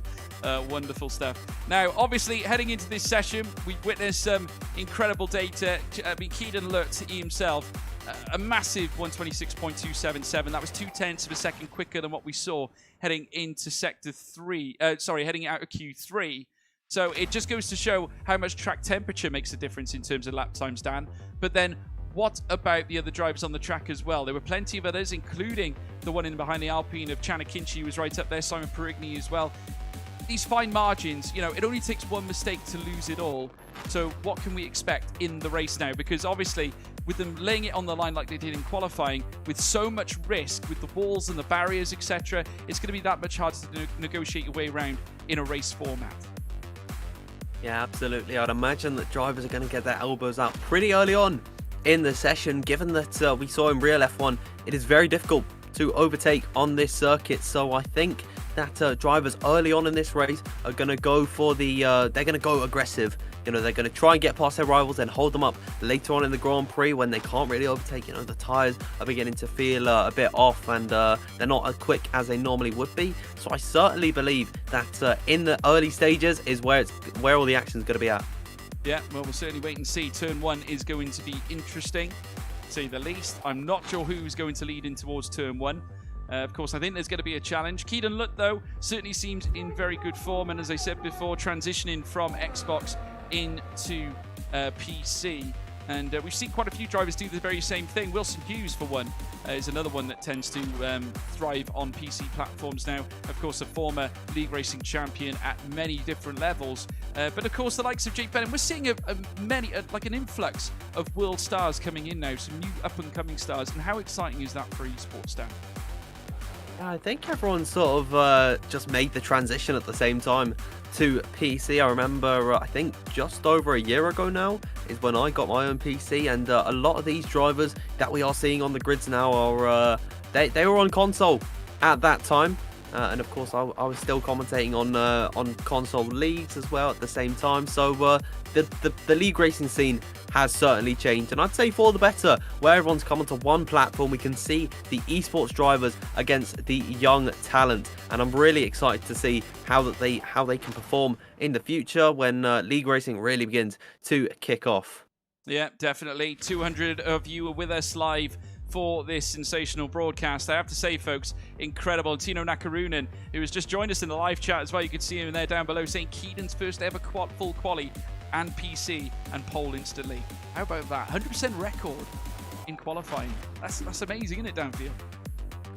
Absolutely, and I think he might as well just retire and keep that record forever. You know, he won't do that. He won't do that. No. It's like Marcus Winkelhock when he could have won that race back in 2007, I think. If he won that was his only race in Formula 1, you know, just retire with that. But no, I certainly think we're going to see it different for Keaton Lutt. He's going to keep putting in the grind and really aspire to push for esports. And I think a driver like Keaton Lutt, he is going to be there. He is well worthy of being there, and certainly bringing out performances such as this, he's going to be a hot property for many, many teams out and about. Of course, it's great to see the likes of Luke Smith getting his chance as well at Race Clutch as well. Obviously part of the Alpine team. You know, And it's great to see that league racing is being used as a facility to scout new drivers as well. It's not quite as clear as what it used to be, where teams would just focus on looking at the likes of time trial, esports events, things of that nature. They're now looking further afield, and I think they're finding greater talents in league racing now, Dan. Yeah, absolutely. I think league racing is where it's sort of like the Formula 2 of I guess that's sort of challengers, isn't it? But you could say it's maybe the F3 or the karting regions. I'm not really sure, but certainly this is where talent is being scouted, and drivers are getting their opportunity. Anyone can do it. As well, of course, there's certain parameters that you need to get into challengers, but league racing is completely free for all, and you don't need a big rig or anything to be really successful. You know, the likes of Wilson Hughes, I'll bring him up as an example again. He was racing on a G29 at one point on a really scuff looking desk setup, which he sent me pictures of, and look at where he's come now. So he's a part of the McLaren Academy, and he's racing in Veloce. So certainly league racing is the future. It certainly is. It certainly is. Jake Benham, of course, now up at the top end, looking to try and nestle his first podium in a long time. Has managed to win the title off the back of consecutive points finishes. The only one he's failed to finish outside the points on is, I believe, Portimao, finishing very much outside.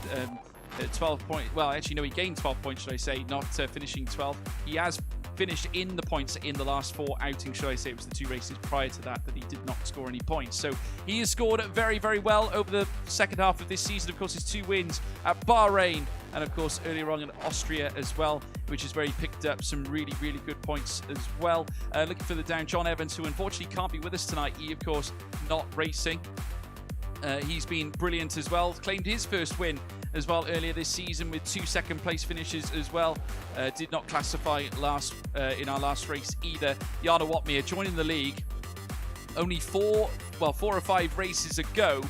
2 wins, 1 second place, and 6 points outside to boot as well. So Jana Watmir still a very imposing figure here in this league too. So we got plenty to look at, plenty to watch out for. Certainly looking at this circuit, 27 corners, folks. The vicious corners at turns 13 and 27. Are those going to be the key points during the race, Dan Field? I certainly think so, and I'd say probably the key points have got to be everywhere, where you have to be 100% focused, especially at the likes of in that second sector where you're flying throughout the circuit. You know, you've really got to keep your wits about you, so as to not slam yourself into the wall. We saw that for a couple drivers in qualifying. Jake Benham springs to mind, where he had a tap of the outside wall and then he just backed off on his run. So I certainly think that coming into this race, drivers have just got to be careful. You know, it's all about getting to the finish, and if you can't, to win a race, first you have to finish. Yeah, absolutely, and that is the priority for all these guys. Certainly here at Jeddah, where the walls are so close, it can be so detrimental to your performance should you fail to get through. But it will get through the circuit. It's so tight, so winding, so testing, so quick. All it takes is one mistake, folks, and you can get punished. We've seen it right through quali already so far, so brace yourself. We're going to be in for a hellacious ride, that's for sure. But I want to hear from you, folks, again. Who are your picks for this race? Who is winning this Grand Prix? And that is the big question. Is it going to be Keaton Lutt? Is it going to be Chana Kinchi? Could it be Tomek Peradzik? Could it be Jake Benham? I'm going to go to you now, Dan Field. Who's it going to be, my friend? Oh, you've put me in a tough situation here, George. I've got to go with Tomek for the win today. I certainly think in Q1 and Q2, of course, he was a cut above the rest. He was over a 10th up on at some points. In Q3, of course, that's where he fell short, where he invalidated his run pretty early on into the lap. But I certainly think if he was able to complete that one, the rate that he was going, he was surely in the hot seat for pole position. So I think around 1 lap, Tomek is certainly the quickest. Can he translate that over into the race? We've just got to wait and see. Certainly do. We'll have to keep our eyes peeled for that one, folks. Dimitris Zizridis is saying Otmir. He's going Jana Otmir for this one. If any of you guys have any thoughts as well yourselves, please hammer them home in the live chat. Of course, we are literally moments away before we get into the formation lap, folks. I myself am looking upon this grid with loads of drivers with the opportunity to win. As I said, one mistake is all that counts as we now watch them make their way off the line now very shortly to commence the formation lap. Keaton Lutt leading them off. and he will be getting us underway in this formation lap situation. We'll head across now over to the track and find out what's going on at this very circuit. What an absolute spectacle here, folks, because we're now about to get the race camera footage. There it is, Keelan Lutz leading them around at this stage. Comments here from WOR Neon. Luke Smith podium, SNR 023. I wish for Luke to top it. Luke Smith getting a lot of backing here. Real Johnny, Drake Dempsey getting points, and PS Rep as well. So I'm guessing PlayStation representative.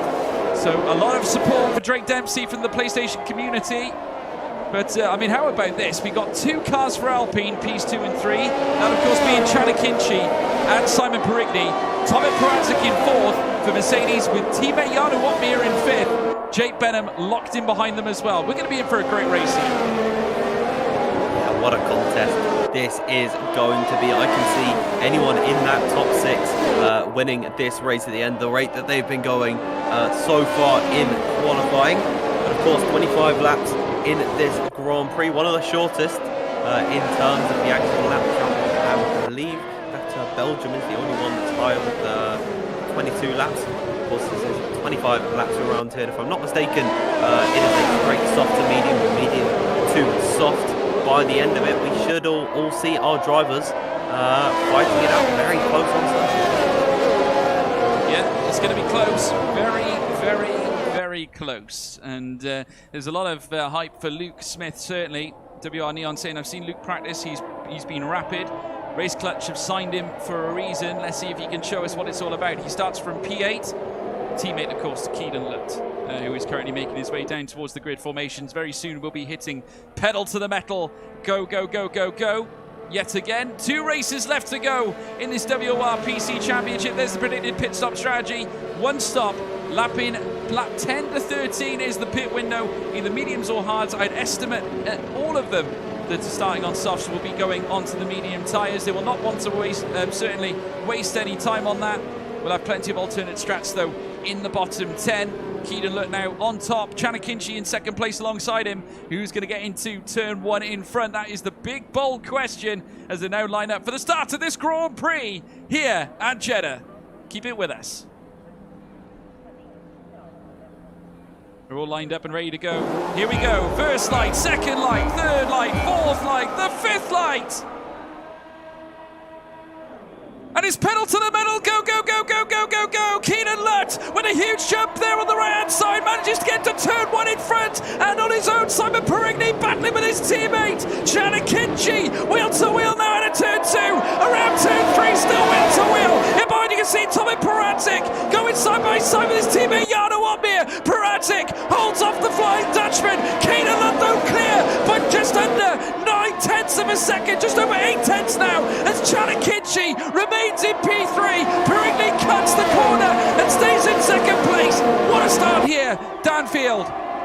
The dream start for Keelan Lutz there, leading it by almost a second now. Simon Perigny did brilliant to jump his teammate in towards turn 1, had to hold him around the outside, of course, had the inside for the next part, and really stayed committed there. Now Tomek is looking onto the back of Chan in towards the 2nd sector. He's closing up towards the next braking zone to be turn number 22. He's right on the rear of the Alpine car. Can he go for a move into this next part of the circuit? Backs out though. He's not going to try and go for that one, but Chad Akinci looking like he's struggling already, is now off the exit of turn number 25. Tomek Perančić has got to go to the outside, switches it to the inside now towards turn number 27, squeezing away through the gap in towards the braking zone. Can he go up the inside? We're seeing action further back, but Tomek Perančić going up the inside in towards P3 ahead of Chad Akinci. Now at the end of this first lap, losing 2 positions and could be under threat from Jarno Watmir. Yeah, Keelan Lutz now puts the fastest out of the race. Good move by Tomek Perančić to move into P3. Switch back here from Luke Smith. Dives into turn 1. Wow! Sensational! And now wheel to wheel with Jake Benham on the outset. In comes Ruben Pedreño and Thomas Harvey as they come through now. Luke Smith up into 7th place. Tried it into P6 as well. Tried to get a double overtake into turn 1. An absolutely superior manoeuvre, but he's gained a spot. The Haas now into P7, a great start for Luke Smith, and now he's 4/10 to 5/10 off the back of McLaren's very own Jake Benham. Jarno Opmeer in 5th. Chanakichi just ahead of him. All of them within DRS and one another. Ruben Pedreño looking very rapid downfield. Yeah, it was actually, I think, a tap to Jake Benham from behind, I believe. I think it was the Williams of Pedreño giving him the bump up the rear, which allowed for Luke Pitt to get the run through turn number 1 and 2. Did not come to anything in the end as he has managed to stay ahead, but already feeling the pressure through turns 22 and 23. No DRS on this lap so far, but Luke Smith is beginning to close now. He's got a gap of about 3/10 to the McLaren driver of Jake Benham, but next time by we are going to see DRS on taste. Our first taste of that will be in towards, I believe, turn number 13, as I think at the top of the order, Keaton Lott, he's lost a lot of time to Simon Perigny, and Perigny now closing down the straight. No DRS this time by, but possibly in towards the first corner. Can he brake later than the Haas car? He does not indeed. He hangs back, but certainly this Alpine car is on fire, George. Yeah, you can just think that was a tactical ploy as Ruben Pedreño battles it out with Tom Martinez. Martinez trying to squeeze him slightly, switches to the other side, tries to look for a move, heading into 3, 4, now 5 and 6 as Martinez now remains in 10th place. Still in the points though, Martinez after a reasonable season, he's done exceptionally well, currently sits in P10 in the Drivers' Championship. And comes out over DRS opened up now this time. Plenty of drivers all out and about trying to boost their places, and certainly very healthy gaps in between each of these cars right now. Simon Perigny trying to get closer and closer to Keaton Lott right now as they head through the next S's section. The Alpine right on the rear, but look who's behind him. Tomek Perazzi coming into play as they make their way down the stretch now. You can see a beautiful sky camera picture of all these cars coming through now in towards the next left. Still Keaton Lott leading the charge, but you just get the feeling that if DRS becomes active now, that Simon Perigny can utilise it to get closer. If anything though, Tomek Perazzi looks dangerous as they now come up through. Perazzi with a switchback as they make their way through. 3 wide now, heading into turn 27. Who's bravest? It's certainly Keaton Lott who's trying to hold on. Perigny trying to fight back. He will have DRS as he opens it up now. It's going to be painful, certainly for Keaton Lott. Tomek Perazzi with DRS as well. Fastest lap for Jarno Opmeer, the Flying Dutchman, and still Perigny remains in front. He takes the lead off Keaton Lott with Tomek Perazzi in P2. Lott drops down to P3. Jarno Opmeer has moved up to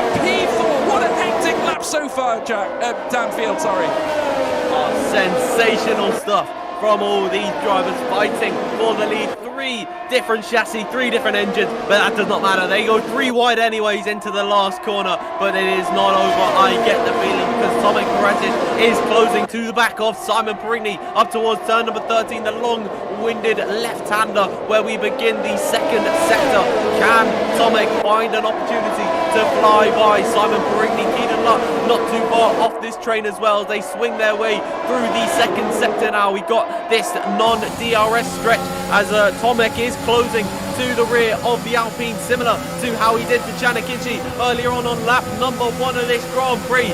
Tomek closing, but he's not close enough this time by, and you get the feeling he might try and look for an opportunity in towards turn number 27. We could see a repeat of what we saw last lap. Here comes Tomek, the move for the lead up the inside of Simon Perigny. Really no defence there that the Alpine could add. He can fight him up the inside, possibly in towards turn number 27. Not close enough this time by. Is he going to get any hoping of DRS? Possibly to fight back in towards the first corner. He's not close enough. He's simply too far back. Tomek Perazzi has managed to find the lead of this race, George. He's had his indeed. Keaton Lott looked like he was going to make a move as well, but he's not this time too far back to execute anything. And of course, Simon Perigny would have DRS as well. Jarno Opmeer is also sleuthing in behind all of these as well. He's very much in a competitive fight here with the rest of them at the top end. But Perazzi still leads with Perigny in second place, Keaton Lott in third, Jarno Opmeer in fourth, Chanakichi in 5th place with Jake Benham right hot on his tail as well. Drake Dempsey, who's been peppering at the door of Dylan Warren for 15th place, is currently 0.3 of a second behind, unable to break it. You do have to wonder whether dirty air is a key factor at this circuit. I think it might be causing a couple of the drivers to sort of not get the opportunity to make these key overtakes here as they come through the next chicane section. Coming down now the next straight, you can see their Perazzi still leading the way in behind Perigny. 3-second time penalty for Dylan Warren, and that's going to hurt certainly in this circuit as they now make their way into the next left and here at Jeddah as they now round the next lap, the fastest street circuit in Formula One. Here comes Perigny to execute now. Inside line over DRS open. He easily takes the lead back, but he can't get settled just yet. DRS will become available this time though for Tomek Peradžić as they hustle down the straight. In towards turn number 1, can Tomek find a drive in towards the first corner? That is what he is going to do, is up the inside, sneaking to the left-hand side and back over to the racing line. Tomek Peradžić did not want to give him the satisfaction of the move. Oh, there's contact further back behind between Jake Benham and Luke Smith. Janakinchi as well, managing to scuttle away from that affair, but they're all bunching it off as Thomas Harvey, oh my, looking up the inside of Rubén Pedreño. They're almost off the circuit, and Kinchi's into the wall, as is Rubén Pedreño. It's pandemonium in the first sector, George. It is, and Jake Benham has got off as well. Jake Benham is off the track as we look at the rear wing of Thomas Harvey. Tom Martinez right behind him here, an immense scrap for the middle of the top 10 places. Tom Martinez has gained 3 places in the last lap alone. Janakinchi suffering as well. He's got his own scrap on here. Plenty of them fighting it out here in this middle sector, as we can now see Jordan Poland trying to join the fight as they come through the next chicane now. You get the feeling that that was the domino that fell, that's going to cause the mass onslaught that is this race here at Jeddah. You can see them now. Jordan Poland getting closer and closer, maybe looking to make a move here in lap 6 and 25. They come through the chicane, not this time. Janakinchi holds on. Oh, wowee, that was brilliant. That was brilliant. And bold collisions there, as well as Janakinchi collides with Paul Enkelmeyer. It is down to P13. Jordan Poland, what a move. And here comes Pedreño Danfield.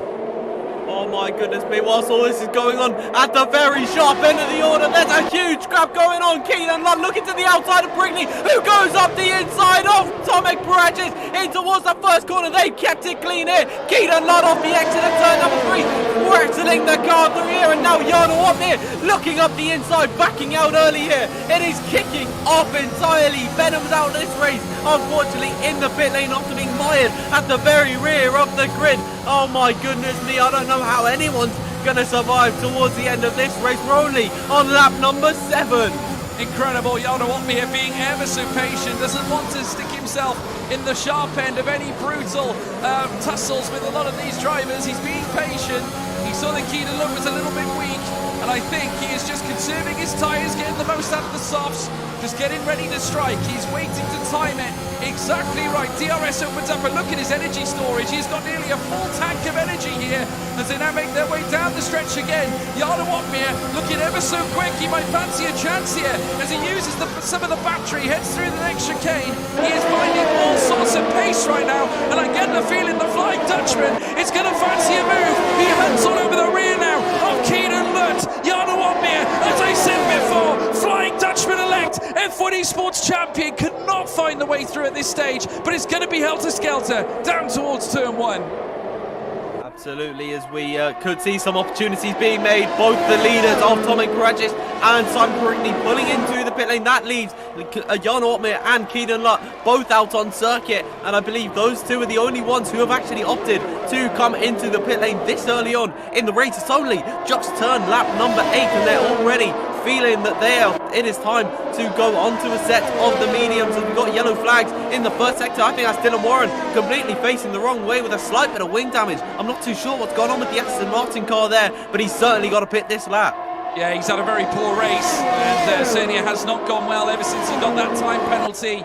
He was right in the midst of a scrap with Drake Dempsey, should I say, who was really piling on the pressure. Speaking of which, he is wheel to wheel with Felipe Sousa. Drake Dempsey up into 11th place, and sensational stuff indeed. One away from the points, albeit we have seen quite a few of them box into the pit lane as well. Jordan Poland getting closer as well into the scrap between him and Rubén Pedreño, with Paul Enkelmeyer behind these as well. We've got battles all across this circuit. Racing has never been so exciting than here at Jeddah here today for WOR. Never better than the racing here at WOR as well. Sensational all season long. And again, we're seeing Jordan Poland fly now down through this sector of the circuit. Round the next left now with DRS opened up. We've got a huge opportunity here for some overtakes heading into the hairpin bend at turn 27. Felipe Sousa challenging as well for that 11th place. He does find it, but in comes there Marcus Thal, who does the pair of them. Incredible move there, Danfield. Absolutely, Felipe Sousa and indeed Drake Dempsey looking to take them back in towards turn number 1, and it seems like Marcus Toll has just got the worst run he could have through turn number 27 and onto the main straight, but he's conceded that position to his teammate and the Alfa Romeo B team for Ferrari. As we continue on in this race, we've now seen Keelan Lutt, Thomas Harvey, Rupert Petrino, oh no, Marcus Toll out of this race, and that is tyre completely on top of the car. That is a big job for the Marshals. We could see a safety car for that. We could well do. Yellow flags here in Sector 1, and that could mean a lot. It could be a full safety car. We'll have to wait and see. There's Tommy Paratis, Chanakinchi, a 3-second time penalty, and Tomek now with Simon Perigny in behind him, Keelan Lutt in behind him as well. This is the battle for net P1 in the race. Further up as well, the group are getting closer together between Jordan Poland and Paul Enkelmeyer, the two Red Bulls. Very much bonded at the hip here, or should I say the Williams and the Red Bull driver pretty much bonded at the hip right now. Keelan Lutt there, you can see him half a second in behind Simon Perigny. Big gap then to Thomas Harvey, 4.6 seconds is the gap. Thomas Harvey tends to utilise the strap very, very well. You have to keep your eye on him, that's for sure. As Luke Smith is starting to find pace and right on the rear of Tom Martinez, who does opt to box, and so does Luke Smith. In they come. That leaves a sole soft run of Jan Ortmeier out on circuit. 9 laps already on this set, and I imagine he's getting undercut by his rivals of Perigny, Paragis, and Lutt. At the moment, I think Perigny's still trying to fight with Tomek, because in towards turn number 1, the Alpine's looking up the inside and actually makes that move stick. I don't think Tomek Paragic wanted to fight that one all too hard, given they've got to go to the end on this set of tyres. They don't plan to make another pit stop. So he's allowed for Perigny to go through. I think he wants to charge up the battery as well. He's only on 60%. So certainly at this point in the race, they are just trying to work together to undercut Jan Ortmeier, who at the end of the race is going to be a huge threat, given that he is going to have the freshest tyres of all by about 2 laps on Perigny and Paragis, who were the first drivers to pull the trigger and certainly be the first domino to pull to start everything, start all the pit lane drama, which we've seen in many drivers now pull into the pit lane. We've only got 7 drivers out on circuit who are yet to make a stop at the moment.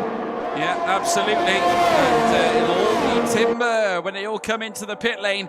Tomek Paratis now getting closer and closer to the rear end of Simon Perigny now.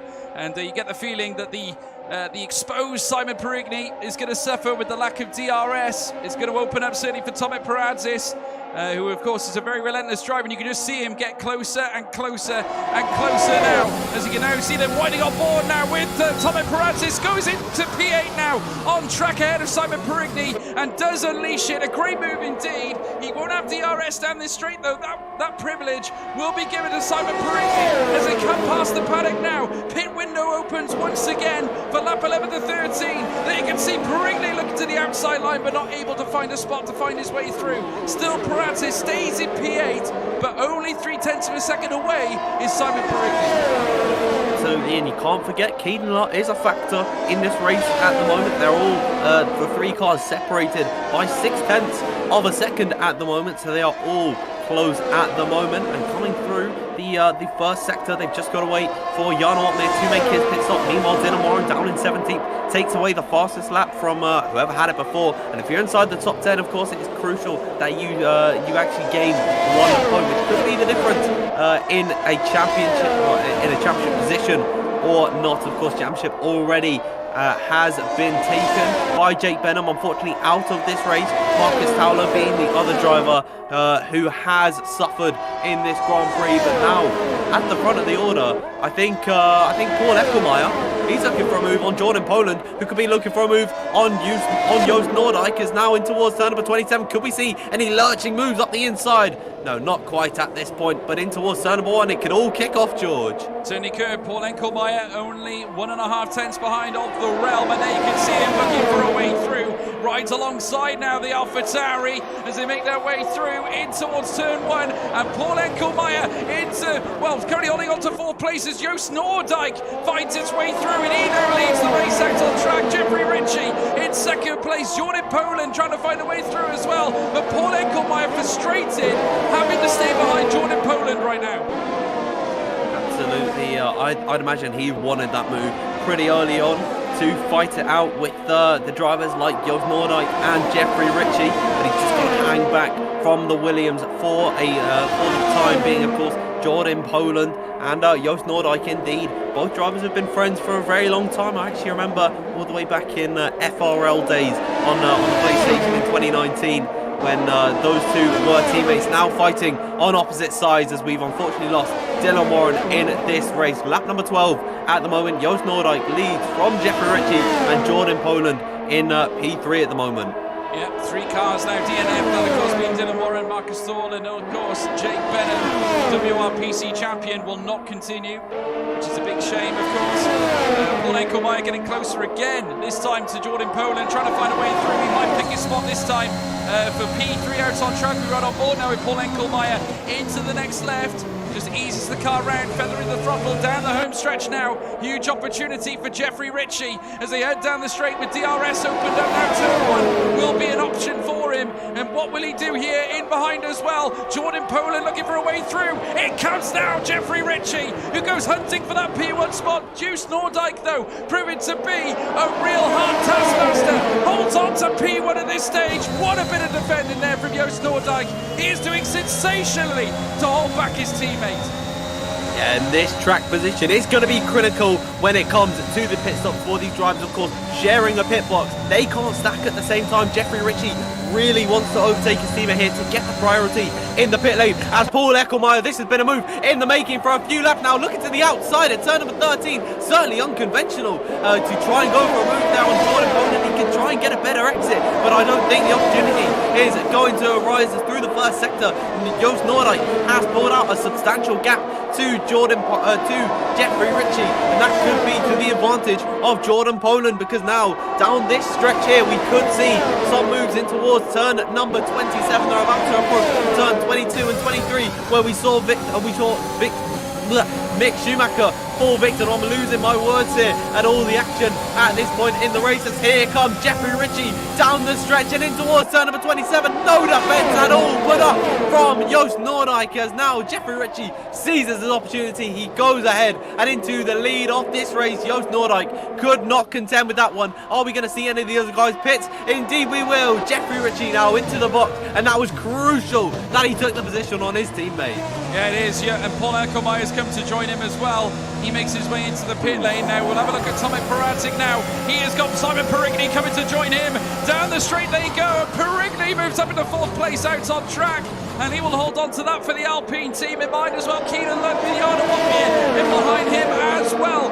What a moment in this race. The positions being fought over, switched by the moment. The time gap's minimal, certainly minimal, thinner than a fly's eyelash. As I always say, this circuit is sensational, so quick, so pacey. The deltas are minimal, folks. This race has been fantastic so far. You can't afford to rest for a single minute around one of the fastest circuits in Formula 1, possibly the fastest street circuit in the world, I would put it, especially when they're racing in these high-tech F1 cars, which we will be seeing a new iteration of next season in 2022, as the gaps still begin to fluctuate at all points in this race. I think Jordan Poland could be looking for a move on his long-time friend, as now Joost Noordijk cannot defend that position there, and it is going to be Jordan Poland sneaking his way around the outside, heading into the lead of this race. And I'd imagine those medium tyres, now 13 laps old, they could be doing with a pit stop soon. Yeah, they'll be cooking, and as you say that, in they come. Joost Noordijk as well, joining him in the pit lane. So Drake Dempsey will take the lead of the race for now, unless he boxes, which he certainly does. Simon Perigny now takes the absolute lead of this Grand Prix. He's got Tomek Peradzik behind him, though, as they come down towards turn 1. Tomek Peradzik back into the lead of the race, and he does so here in lap 15 of 25. 10 laps remain in this incredible Saudi Arabian Grand Prix. For the first time here at Jeddah, we have got a corker. It's Perazis, Perigny, Lutt and Opmeer all fighting towards the end of this Grand Prix. We're in for a hellacious ride, ladies and gentlemen. When I'm rubbing my hands, licking my lips at the sight of this battle, we've got shaping up 4 cars in contention for the lead of this Grand Prix, and we are over the halfway point. We're coming to the ending point of this Grand Prix where it is all gonna begin to kick off. Tomek Baradzic leads from Simon Perini, then Keaton Lott and Jan Ortmir following in behind. Tom Martinez as well. It is worth mentioning he's only 1.6 seconds back from this lead train as they come down this stretch, weaving throughout turn number 16, 17, 18 and 19 as well, up towards now turns 22 and 23. I believe we skipped out a couple of them by mistake there, but down the stretch here and opening up the DRS. Can we see any moves being made? We've got yellow flags in sector 2, I think, for Chanakichi. The battle still commenced at the very top as now Simon Perini in towards turn number 27. He had a half look. He almost went for the opportunity, but now I'd imagine on this long straight down towards turn number 1, this is where opportunities are going to be seized. Is now down the stretch. Can Perini find an opportunity to sneak his way up the inside? He might have to go for a dive bomb. He almost went for it, but he actually backed out and stayed behind Baradzic. Could that be some tactics, George? It certainly did look like it. We've seen holding back in DRS sections before. Of course, I hark back to Hamilton and Verstappen when they came here to Jeddah, of course, coming down that long straight. None of them wanted the DRS, or none of them wanted, well, certainly none of them wanted the lead in front because they all wanted the DRS. And we're now seeing a similar thing happening now with Simon Perini and Tomek Baradzic. Is it the case that he's just trying to time it right? Look at the tyre performance. It's nigh on, spot on between Simon Perini and Tomek Baradzic. Equal on tyre life right now. Nothing separates them. Keaton Lott in behind 4/10 of a second. Jan Ortmir just patiently watching, patiently waiting. You get a hint that maybe the Flying Dutchman has a greater scheme on his hands here as well. Luke Smith coming into the fight now. He's within DRS on Jan Ortmir. We have 2 Hasses and 2 Mercedes and 1 Alpine in this fight here downfield. On lap number 16 of 25, and it is all beginning to kick off. Jan Ortmir finally pulls the trigger on some of his ERS usage because he is closing to the back of Keaton Lott, who's actually closing to the back of Brigney and has to look to the outside. Turn 27, here he goes into the braking zone. Can he hold it along this long corner? It feels like a millennium when you're going through it. As now off the exit and onto the DRS stretch. I don't believe what we could see here. Here comes Keaton Lott onto the back of Brigney, defending to the inside. Baradzic could lose positions here. They're almost 3 abreast into the corner. Oh, Baradzic goes off, has to cut the corner, and he gets a penalty in the process. Here goes Keaton Lott on the outside of Brigney. They're wheel to wheel through the first sector. Brigney has to back out. Keaton Lott takes P2, and with that penalty for Baradzic, it is going to be the lead for Lott at the end of it all.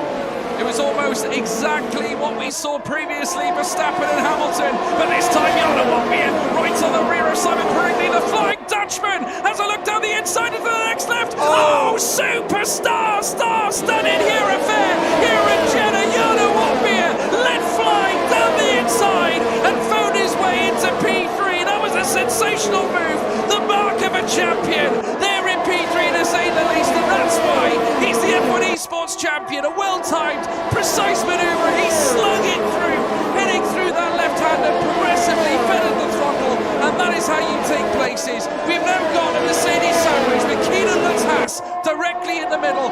What a sensational strike from Jan Ortmir. Jano frickin' Ortmir, you can never count that man out, but you can't count Keaton Lott out because he's closing to the back of Baradzic. This is all of the makings of a corking race towards the end of it, as now Keaton Lott is the one to apply pressure to Baradzic, who's now got 8 seconds worth of penalties. He goes up the inside and now into the lead of this race. A Haas car leads in Jeddah as through the first 2 corners they go. Baradzic is going to be felt hard done by those penalties, which could be in the stewards room removed by the end of it all. We've just got to wait and see at that point. But Keaton Lott now, he leads this race with on lap number 18 at 25. Yeah, 18 of 25 here at Jeddah. The fireworks are about to go off. Prepare for the light show as certainly Jan Ortmir tries to get closer. You can see there Tomek Baradzic there in behind. Keaton Lott must be looking in his mirrors, seeing this Mercedes onslaught here at the Saudi Arabian Grand Prix here at WOR. I hope you're all enjoying this one, folks. Are you on the edge of your seats? Are you not entertained, ladies and gentlemen? Incredible, as we're then seeing them pronounce them well, certainly pounce their way through the next section. In behind Tomek Baradzic getting closer. edging closer and closer with his teammate behind him. It's all so helpful. Through the next chicane, Parazic pushing him along right now. The pole, the prosaic pole, will open up the DRS. It's going to be oh so easy. It's oh so simple. Parazic up in the first place. How about this? For an entrance at Jeddah, we've got an 11-car DRS train for the lead. Who would have thought these margins would be so close? And here comes Jana Watmier as well, coming to join the fight. Will he try to make a move here? He has a look. Not this time. He was within 0.2 of a second. You would have thought it would have been a prime opportunity to stick two Mercedes at the front end of the field. Parazic now, though, with the speed. Can he build a gap between him and Keenan Lutt? It's going to be difficult, but Keenan Lutt has got a Mercedes in his rear wing. The question is, can he hold the bottle? Can he hold him off? Absolutely, a Mercedes in his visor and a Mercedes in his mirrors. As I'm actually looking at the telemetry at the moment, Jana Watmier has got a near full battery of ERS power to play with. Keenan Lutt's only got about 40%, the same for Parazic. So Jana Watmier could be the one to change it all. He is the mastermind behind this race. Yeah, Martinez as well, coming through as well. Sorry to interrupt Anfield, but in comes Tom Martinez, who's got the drive now, heading down the stretch, goes alongside now of that man Luke Smith. Wheel-to-wheel action, side by side, through the next right, into the next left. Oh, brilliant, brilliant, brilliant, brilliant from Tom Martinez. And I'm sure he'll make a video on that one for you. Jana Watmier as well, looking for second place, round the outside of Keenan Lutt. Big moves here, around turn 27, takes the long way round. He'll have DRS, heading down the straight. Keenan Lutt, no answer whatsoever. The Dutchman pushing and prodding. He's into P2. What a move here, Danfield. Absolutely, and the battle still continue between Luke Smith and Tom Martinez as into the first corner. Luke Smith on the inside of Martinez. It's all kicking off on lap number 20 as they're still wheel to wheel off the exit of the corner. I don't believe it. Tom Martinez around the outside. He holds on to that position. Luke Smith tried his best. He had the heart, had the drive, and he tried to go for the move. Not quite on par though with the defending of Tom Martinez. We've still got drivers on soft behind as well. Jeffrey Ritchie on the back of Thomas Harvey in towards turn number 13. Can he pull off a Jana Watmier? The inside into the corner. What an overtake for Jeffrey Ritchie instead of the soft compound tyre. He is now going to be hunting the drivers in front and looking for a top 5 finish. It's almost like a storm has gone off here in Jeddah. The cars are now starting to make waves. We're starting to see the moves come into play. And certainly Jeffrey Ritchie may be looking for another. He's right on the rear of Luke Smith coming into the next right-hander. DRS will soon become available after the chicane. That is when he'll have a chance to strike. Nose to tail, in through the next right. Finding the drive now as he makes a move on the inside. Jeffrey Ritchie now flying as they make their way in towards the next left-hander. In comes Thomas Harvey as well. Jordan Poland coming in for a fight. But it's Jeffrey Ritchie moving up into that P6 position. What an electric 20. Jana goes for the lead here in Jeddah, and he's now leading this race. Tommy Parazic loses out on that position. Oh, he looks the inside. Oh my, they're still wheel to wheel off the circuit. Goes Barini there. Martinez slips through in towards P4 now. Jeffrey Ritchie sticking a nose in there as well. It's kicking off once again. It does not stop. The action has been constant in this race as Jana Watmier leads this race. The master plan from the Mercedes Maestro, and he now even has DRS on Ecomania's AI car. He certainly does. Jana Watmier is leading here at Jeddah and once again showing us exactly why he is F1 Esports star quality. He's now built a gap of half a second between him and Tommy Parazic, who has a time penalty here crucially, as well as Keenan Lutt in behind him as well. A second back near enough. Here comes Keenan Lutt now trying to get past the ghosted cars in behind as well. Tom Martinez coming in for a fight too.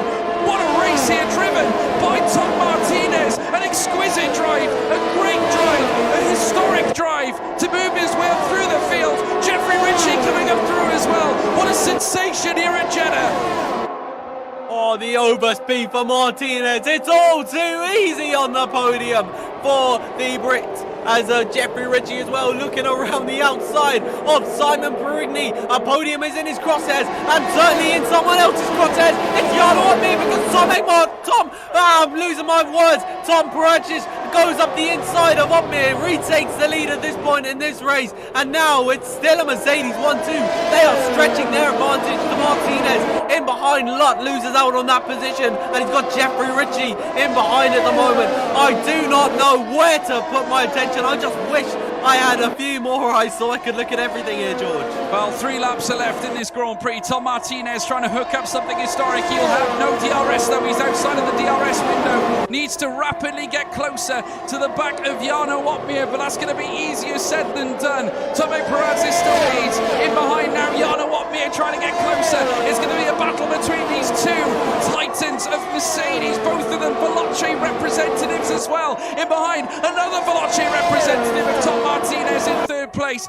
with Keenan Lutt right behind him as well, who's going to give him, I'm sure, a little bit of a headache as they come through the next right. Still Tomek Perazis in front. They come through the next chicane now, through this next swinging section. Incredible, these parts of the circuit, they really are, as they head down the stretch again. Medium tyres donned by the top 2 drivers. Martinez still trying to get closer and closer. Pedreño is trying to hold on to 11th as Felipe Sousa drops down a place. Jeffrey Ritchie up into P4. We can't take our eyes off this front battle as Jarno Uppbeat again now looks to try once again to get an opportunity to take P1. He'll have a chance within DRS. Will he opt to make the move? Not this time. He's swearing patience. I get the feeling saving the energy for one final last chance to Danster. Yeah, he's got 3/4 of it back to 75% at the moment compared to Peregis 20%. He is scheming something in that Mercedes, and imagine he is going to go for it right at the death of it, possibly on the final lap in towards turn number 1, or certainly towards turn 27. Could we see a last lap duel like we saw in real F1 at Abu Dhabi? We'll just have to wait and find out. We're on lap 23 of this race as Jordan Poland unfortunately picks up a time penalty, but he is closing to the back of Perigny. Certainly on that set of the soft compound tyres, he is still going to be flying. He's not got as much wear as they would have at the beginning of the race, of course, on lighter fuel loads at this point, but I get the feeling that Tom Martinez, he's actually closing at the moment to Jarno Uppbeat. I don't know where to look, George. Well, I commentated an immense Abu Dhabi Grand Prix earlier on. I am commentating an incredible Jeddah Circuit Grand Prix here at Saudi Arabia. In comes Jarno Uppbeat again. You look at the speed here, utilising the DRS to get closer, and he will have it again, heading down the home stretch. We're looking at this rear wing view of Tomek Perazis' car. Here comes Jarno Uppbeat again, this time for a chance here for P1 again, as he comes up towards turn 1. The Flying Dutchman strikes the front here and leads here in the Saudi Arabian Grand Prix, here in lap 24 of 25. Well executed. Is the timing right? Sensational move.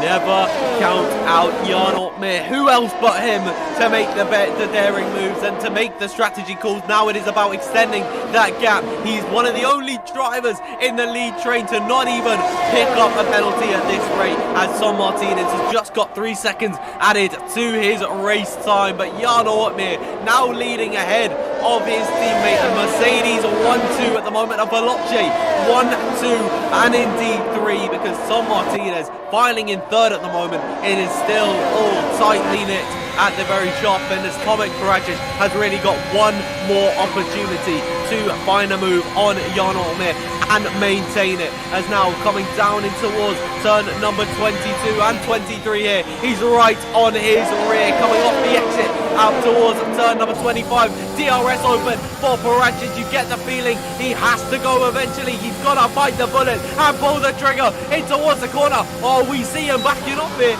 We see him backing off as Jarno Uppbeat is going to try and let him by to pick up DRS. What a strategy call from Uppbeat, as now off the exit in towards turn number 1 for the final time in this race. Was it too much? Did he lift off too much? Here comes Uppbeat around the outside of Perazis into turn number 1.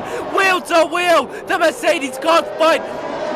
My voice is absolutely going, George. I don't believe what I am seeing here. Perazis holds on to the lead. He does indeed. It took a strong arm to hold off the Flying Dutchman into turn 1 and turn 2, but surely enough, Tomek Peradžić did just that. The big question is, can he hold off the Dutchman much longer? Regardless of what happens, Peradžić has got a time penalty.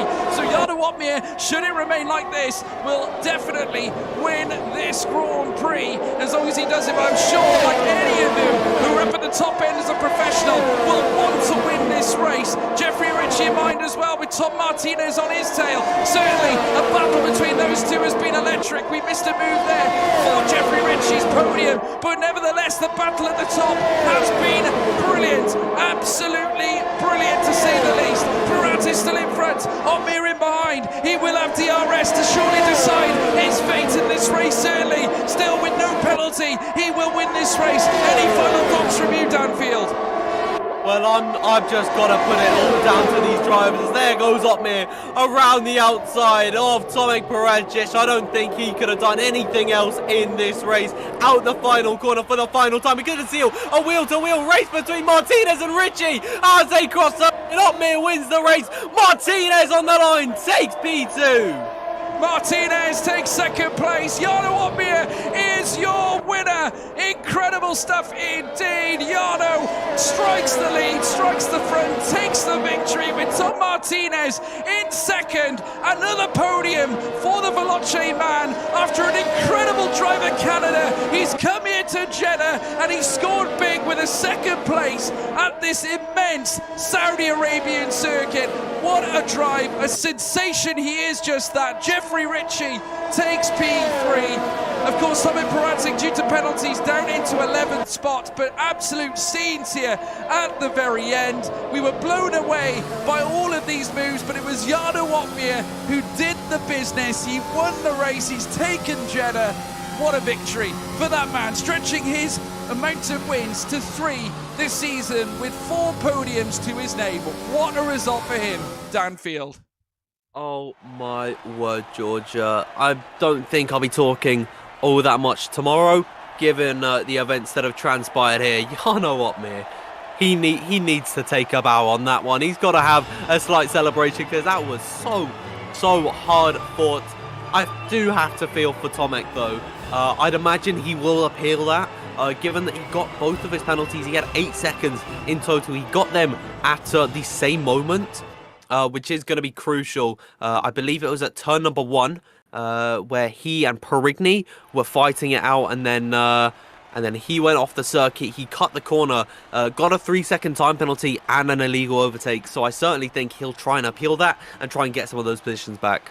Certainly will. There is the ruling, of course. Jarno Opmeer is your winner, folks. Tom Martinez in second, with Jeffrey Ritchie in third. Luke Smith in fourth, with Thomas Harvey in fifth. Keelan Lutz sixth, with Drake Dempsey in seventh. Jordan Poland in eighth. Joost Noordijk in ninth, with Simon Perigny 10th. Tomek Peradžić, after 8 seconds of time penalty, secures him 11th spot, with Ruben Pedreño in 12th. Felipe Sousa further back. We didn't get to see the others, but wowee, what a race, what a sensation. I hope you all enjoyed that, folks, because we certainly did, Danfield. I mean, Jarno Opmeer did show the pace we were expecting in qualifying, but somehow he always has it during the race. What an extraordinary game to get from where he got to, because doing it at a street circuit is not easy, let alone the second fastest street circuit in Formula 1, to say the least. You've got to give him absolute credit for that race result. Yeah, I think that he's not esports champion for no reason, you know, and he's not leading the title fight in the current season, ongoing championship F1 esports.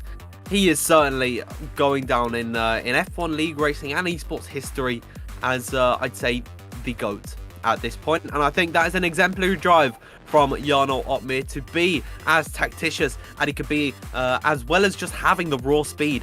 He's just got talent. Wherever he goes, he's so adaptable.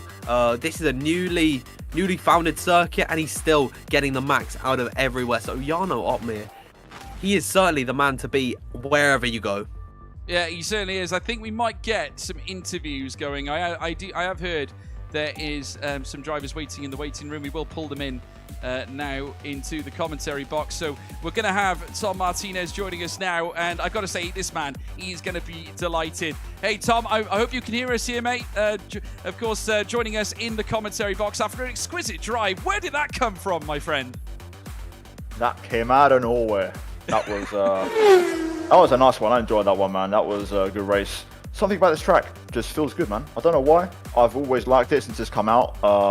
I can get in the zone quite comfortably. It's one of the few tracks where the setup's entirely my own design, which is something I don't usually do. And I just got good pace. I mean, I could have won, but the minute I got that penalty, I was like, damn, okay, let's just try and get a second at least. Well, I mean, coming off the back of qualifying, I mean, I know that Q3 is always the top of your list of priorities when it comes to qualifying. Obviously, achieving a Q3 very important, certainly for track position. But you know, it certainly seemed to go all your way at the very start. You know, you were in the right position. You certainly did time your moves absolutely right. I saw how patient you were right on the rear of a number of drivers when making some of those key overtakes. But an extraordinary amount of bottle to then come back at Jeffrey Ritchie at the last ditch effort to cross the line. I mean, did you think you had him? Did you think the result was going to slip away from you? How confident were you in securing that podium spot? I was actually quite confident. Reason being, obviously I'm streaming, I've got my chat, and I was aware of some drivers' ERS levels, and I managed to have a lot of battery throughout the entire race. I was able to keep it quite highly charged. So going into like the last lap, I had like 50%, and I was just basically planning on just draining it on the second from last straight, and then out the last corner down to the line. So it was all about just getting the right timing. I could have got Rich into the last corner, but I got boxed in because Tomek had no battery when Jan was passing, so I had to just kind of fall in line. I knew I was probably going to get lunged, so I just took the wide line, went for the Bottas approach versus Ocon, and got the W. Well, it certainly was a W. Lowercase W. It's a W. You're behind Jana Wattmir, so it's not a bad one, to say the least. Not bad. To be behind the F1 Esports champion. Yeah, absolutely. I mean, what's next for you, Tom? Because I know that you've been so big on league racing this season, and obviously you have mentioned that you have got your sights set on esports in the future in terms of maybe challenges, doing elements of that. In terms of league racing, I've seen your development going right through the year. Would you say the assessment is right? It's been a steady progression, steady rise from you since the start of the game release? Definitely. I don't think I'm a person that improves quickly over a short time. I think I need a bit of time to turn around some gains. I think a big issue with me is I struggle to find time to practice, as esports / league racing isn't my main priority, but obviously I'm trying to make it the case. I think the off season now with PSGL and WR coming to a close soon, I think that's going to help. Maybe I can fine tune some things, try and practice a bit, plan on taking some time off as well, and then who knows, maybe the next season we can try and be a bit more consistent. That's the kind of thing I'm missing out on, a bit of consistency. Like some races I'm okay, some I'm not so great. Honestly speaking, it was a bit hard for me to find the motivation this season, just because of the whole shuffle of drivers with the tier splits earlier on in the season. I was kind of floating in limbo a little bit, so I struggled to find motivation to do well, but still, it's good to get a good race towards the end, just kind of end on a high. Obviously, we've got one more to go yet, so we'll see how that goes. Well, it certainly is a positive end to the season, and your second podium this season as well after a great win. And yes, I'm going to mention it again, the win at Canada as well. Cracking race, and well done, Tom, and we'll look forward to seeing you in the next round as well. Thank you, mate. Thank you very much, Tom. Next up, let's go to... Who should we go to next? Let's go to Jarno Wattmir. Why not? The Flying Dutchman, who I haven't spoke to properly since I was at PSGL last. Incredible. Jarno, welcome to the commentary box here at WOR. I mean, what an experience to see you back here in WOR colours as well. You've had a sensational visit to this championship this season, picking up your third win this championship. I mean... You've got to be feeling good after that, because qualifying didn't quite go perhaps the way you wanted it. You usually like to be at the top end, don't you? Yeah, of course. It was going to be hard because of F1 Esports preparation. I didn't do any laps around Jeddah.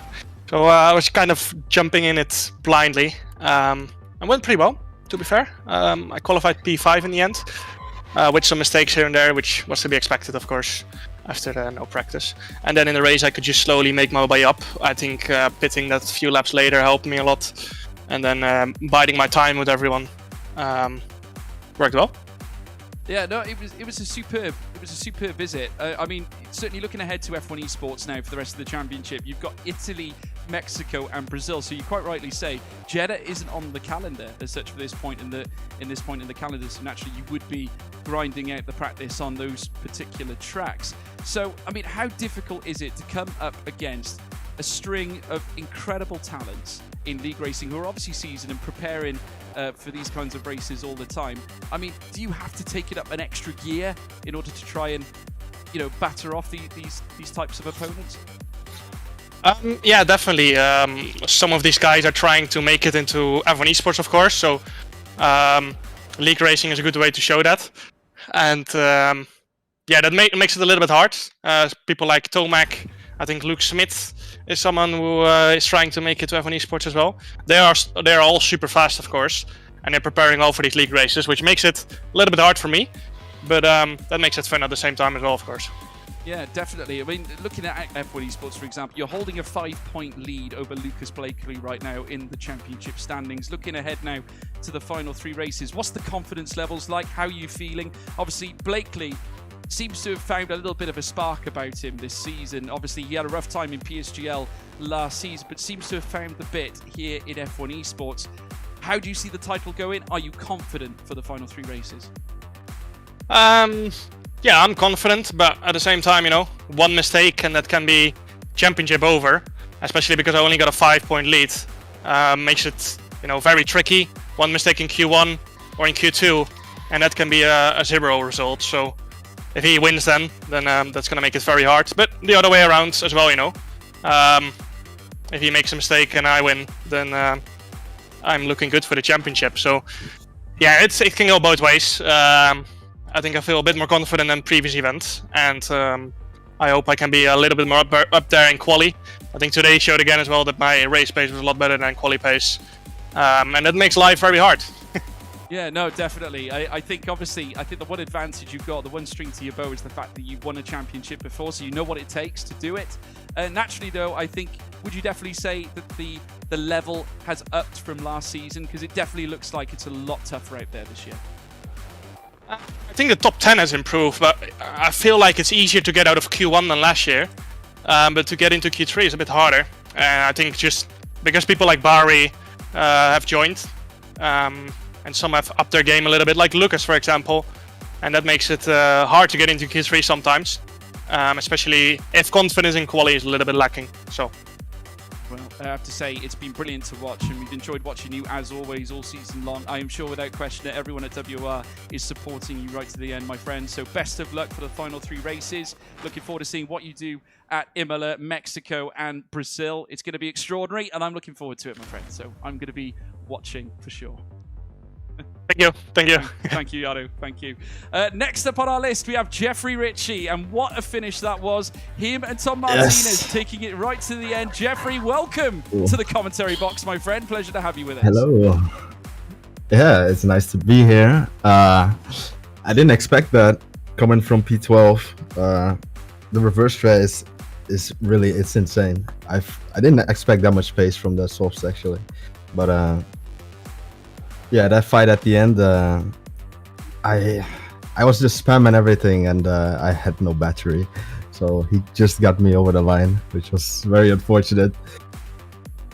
Well, a big push towards the end. You really did throw everything at it. I mean, I got to give you immense credit because, coming up against a character like Tom Martinez, who has just definitely shown improvement, and many others across this grid as well. Certainly, you are one of those improvers as well, I've identified. Just how do you summarize your season in league racing so far?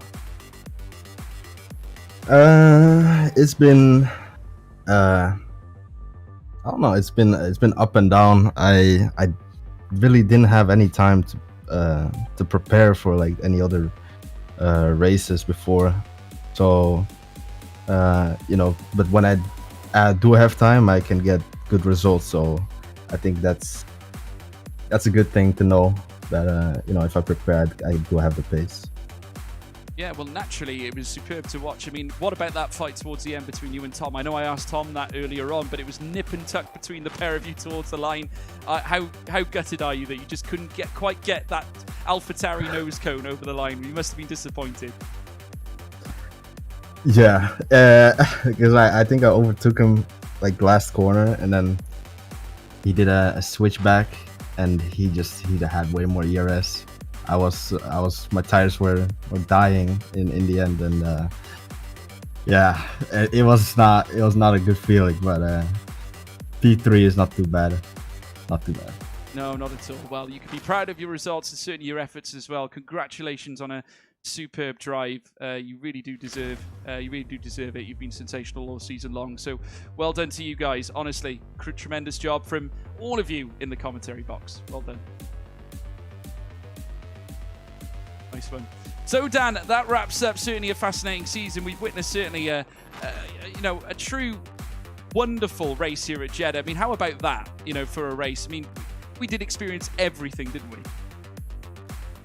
Yeah, I'm still recovering from it. I think the most impressive bit about it, in my eyes, is that during our interviews here, Jarno's been doing 5-lappers. Don't know how he's been doing it, but he's chilling, he's having fun. But yeah, what a race we have seen now, and I'm really excited to see how the final race ends out here.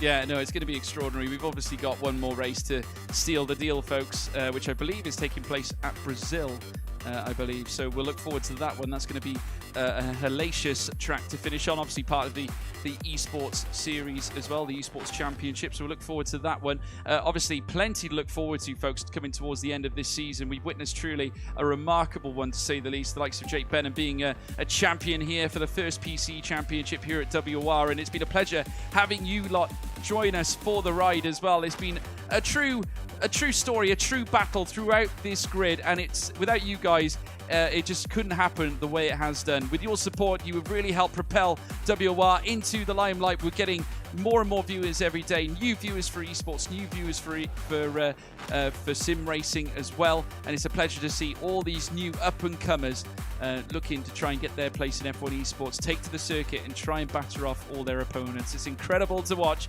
Please leave a like and subscribe if you haven't done so already. You can check me out as well at George Morgan TV.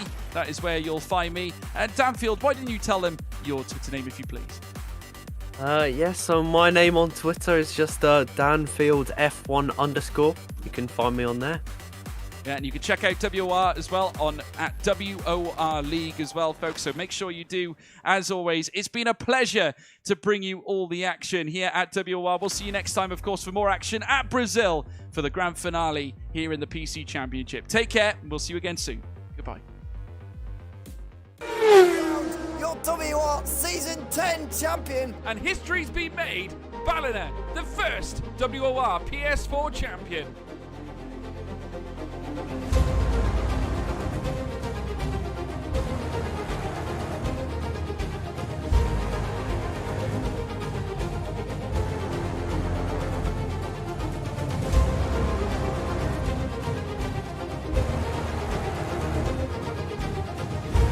What a championship! What a season!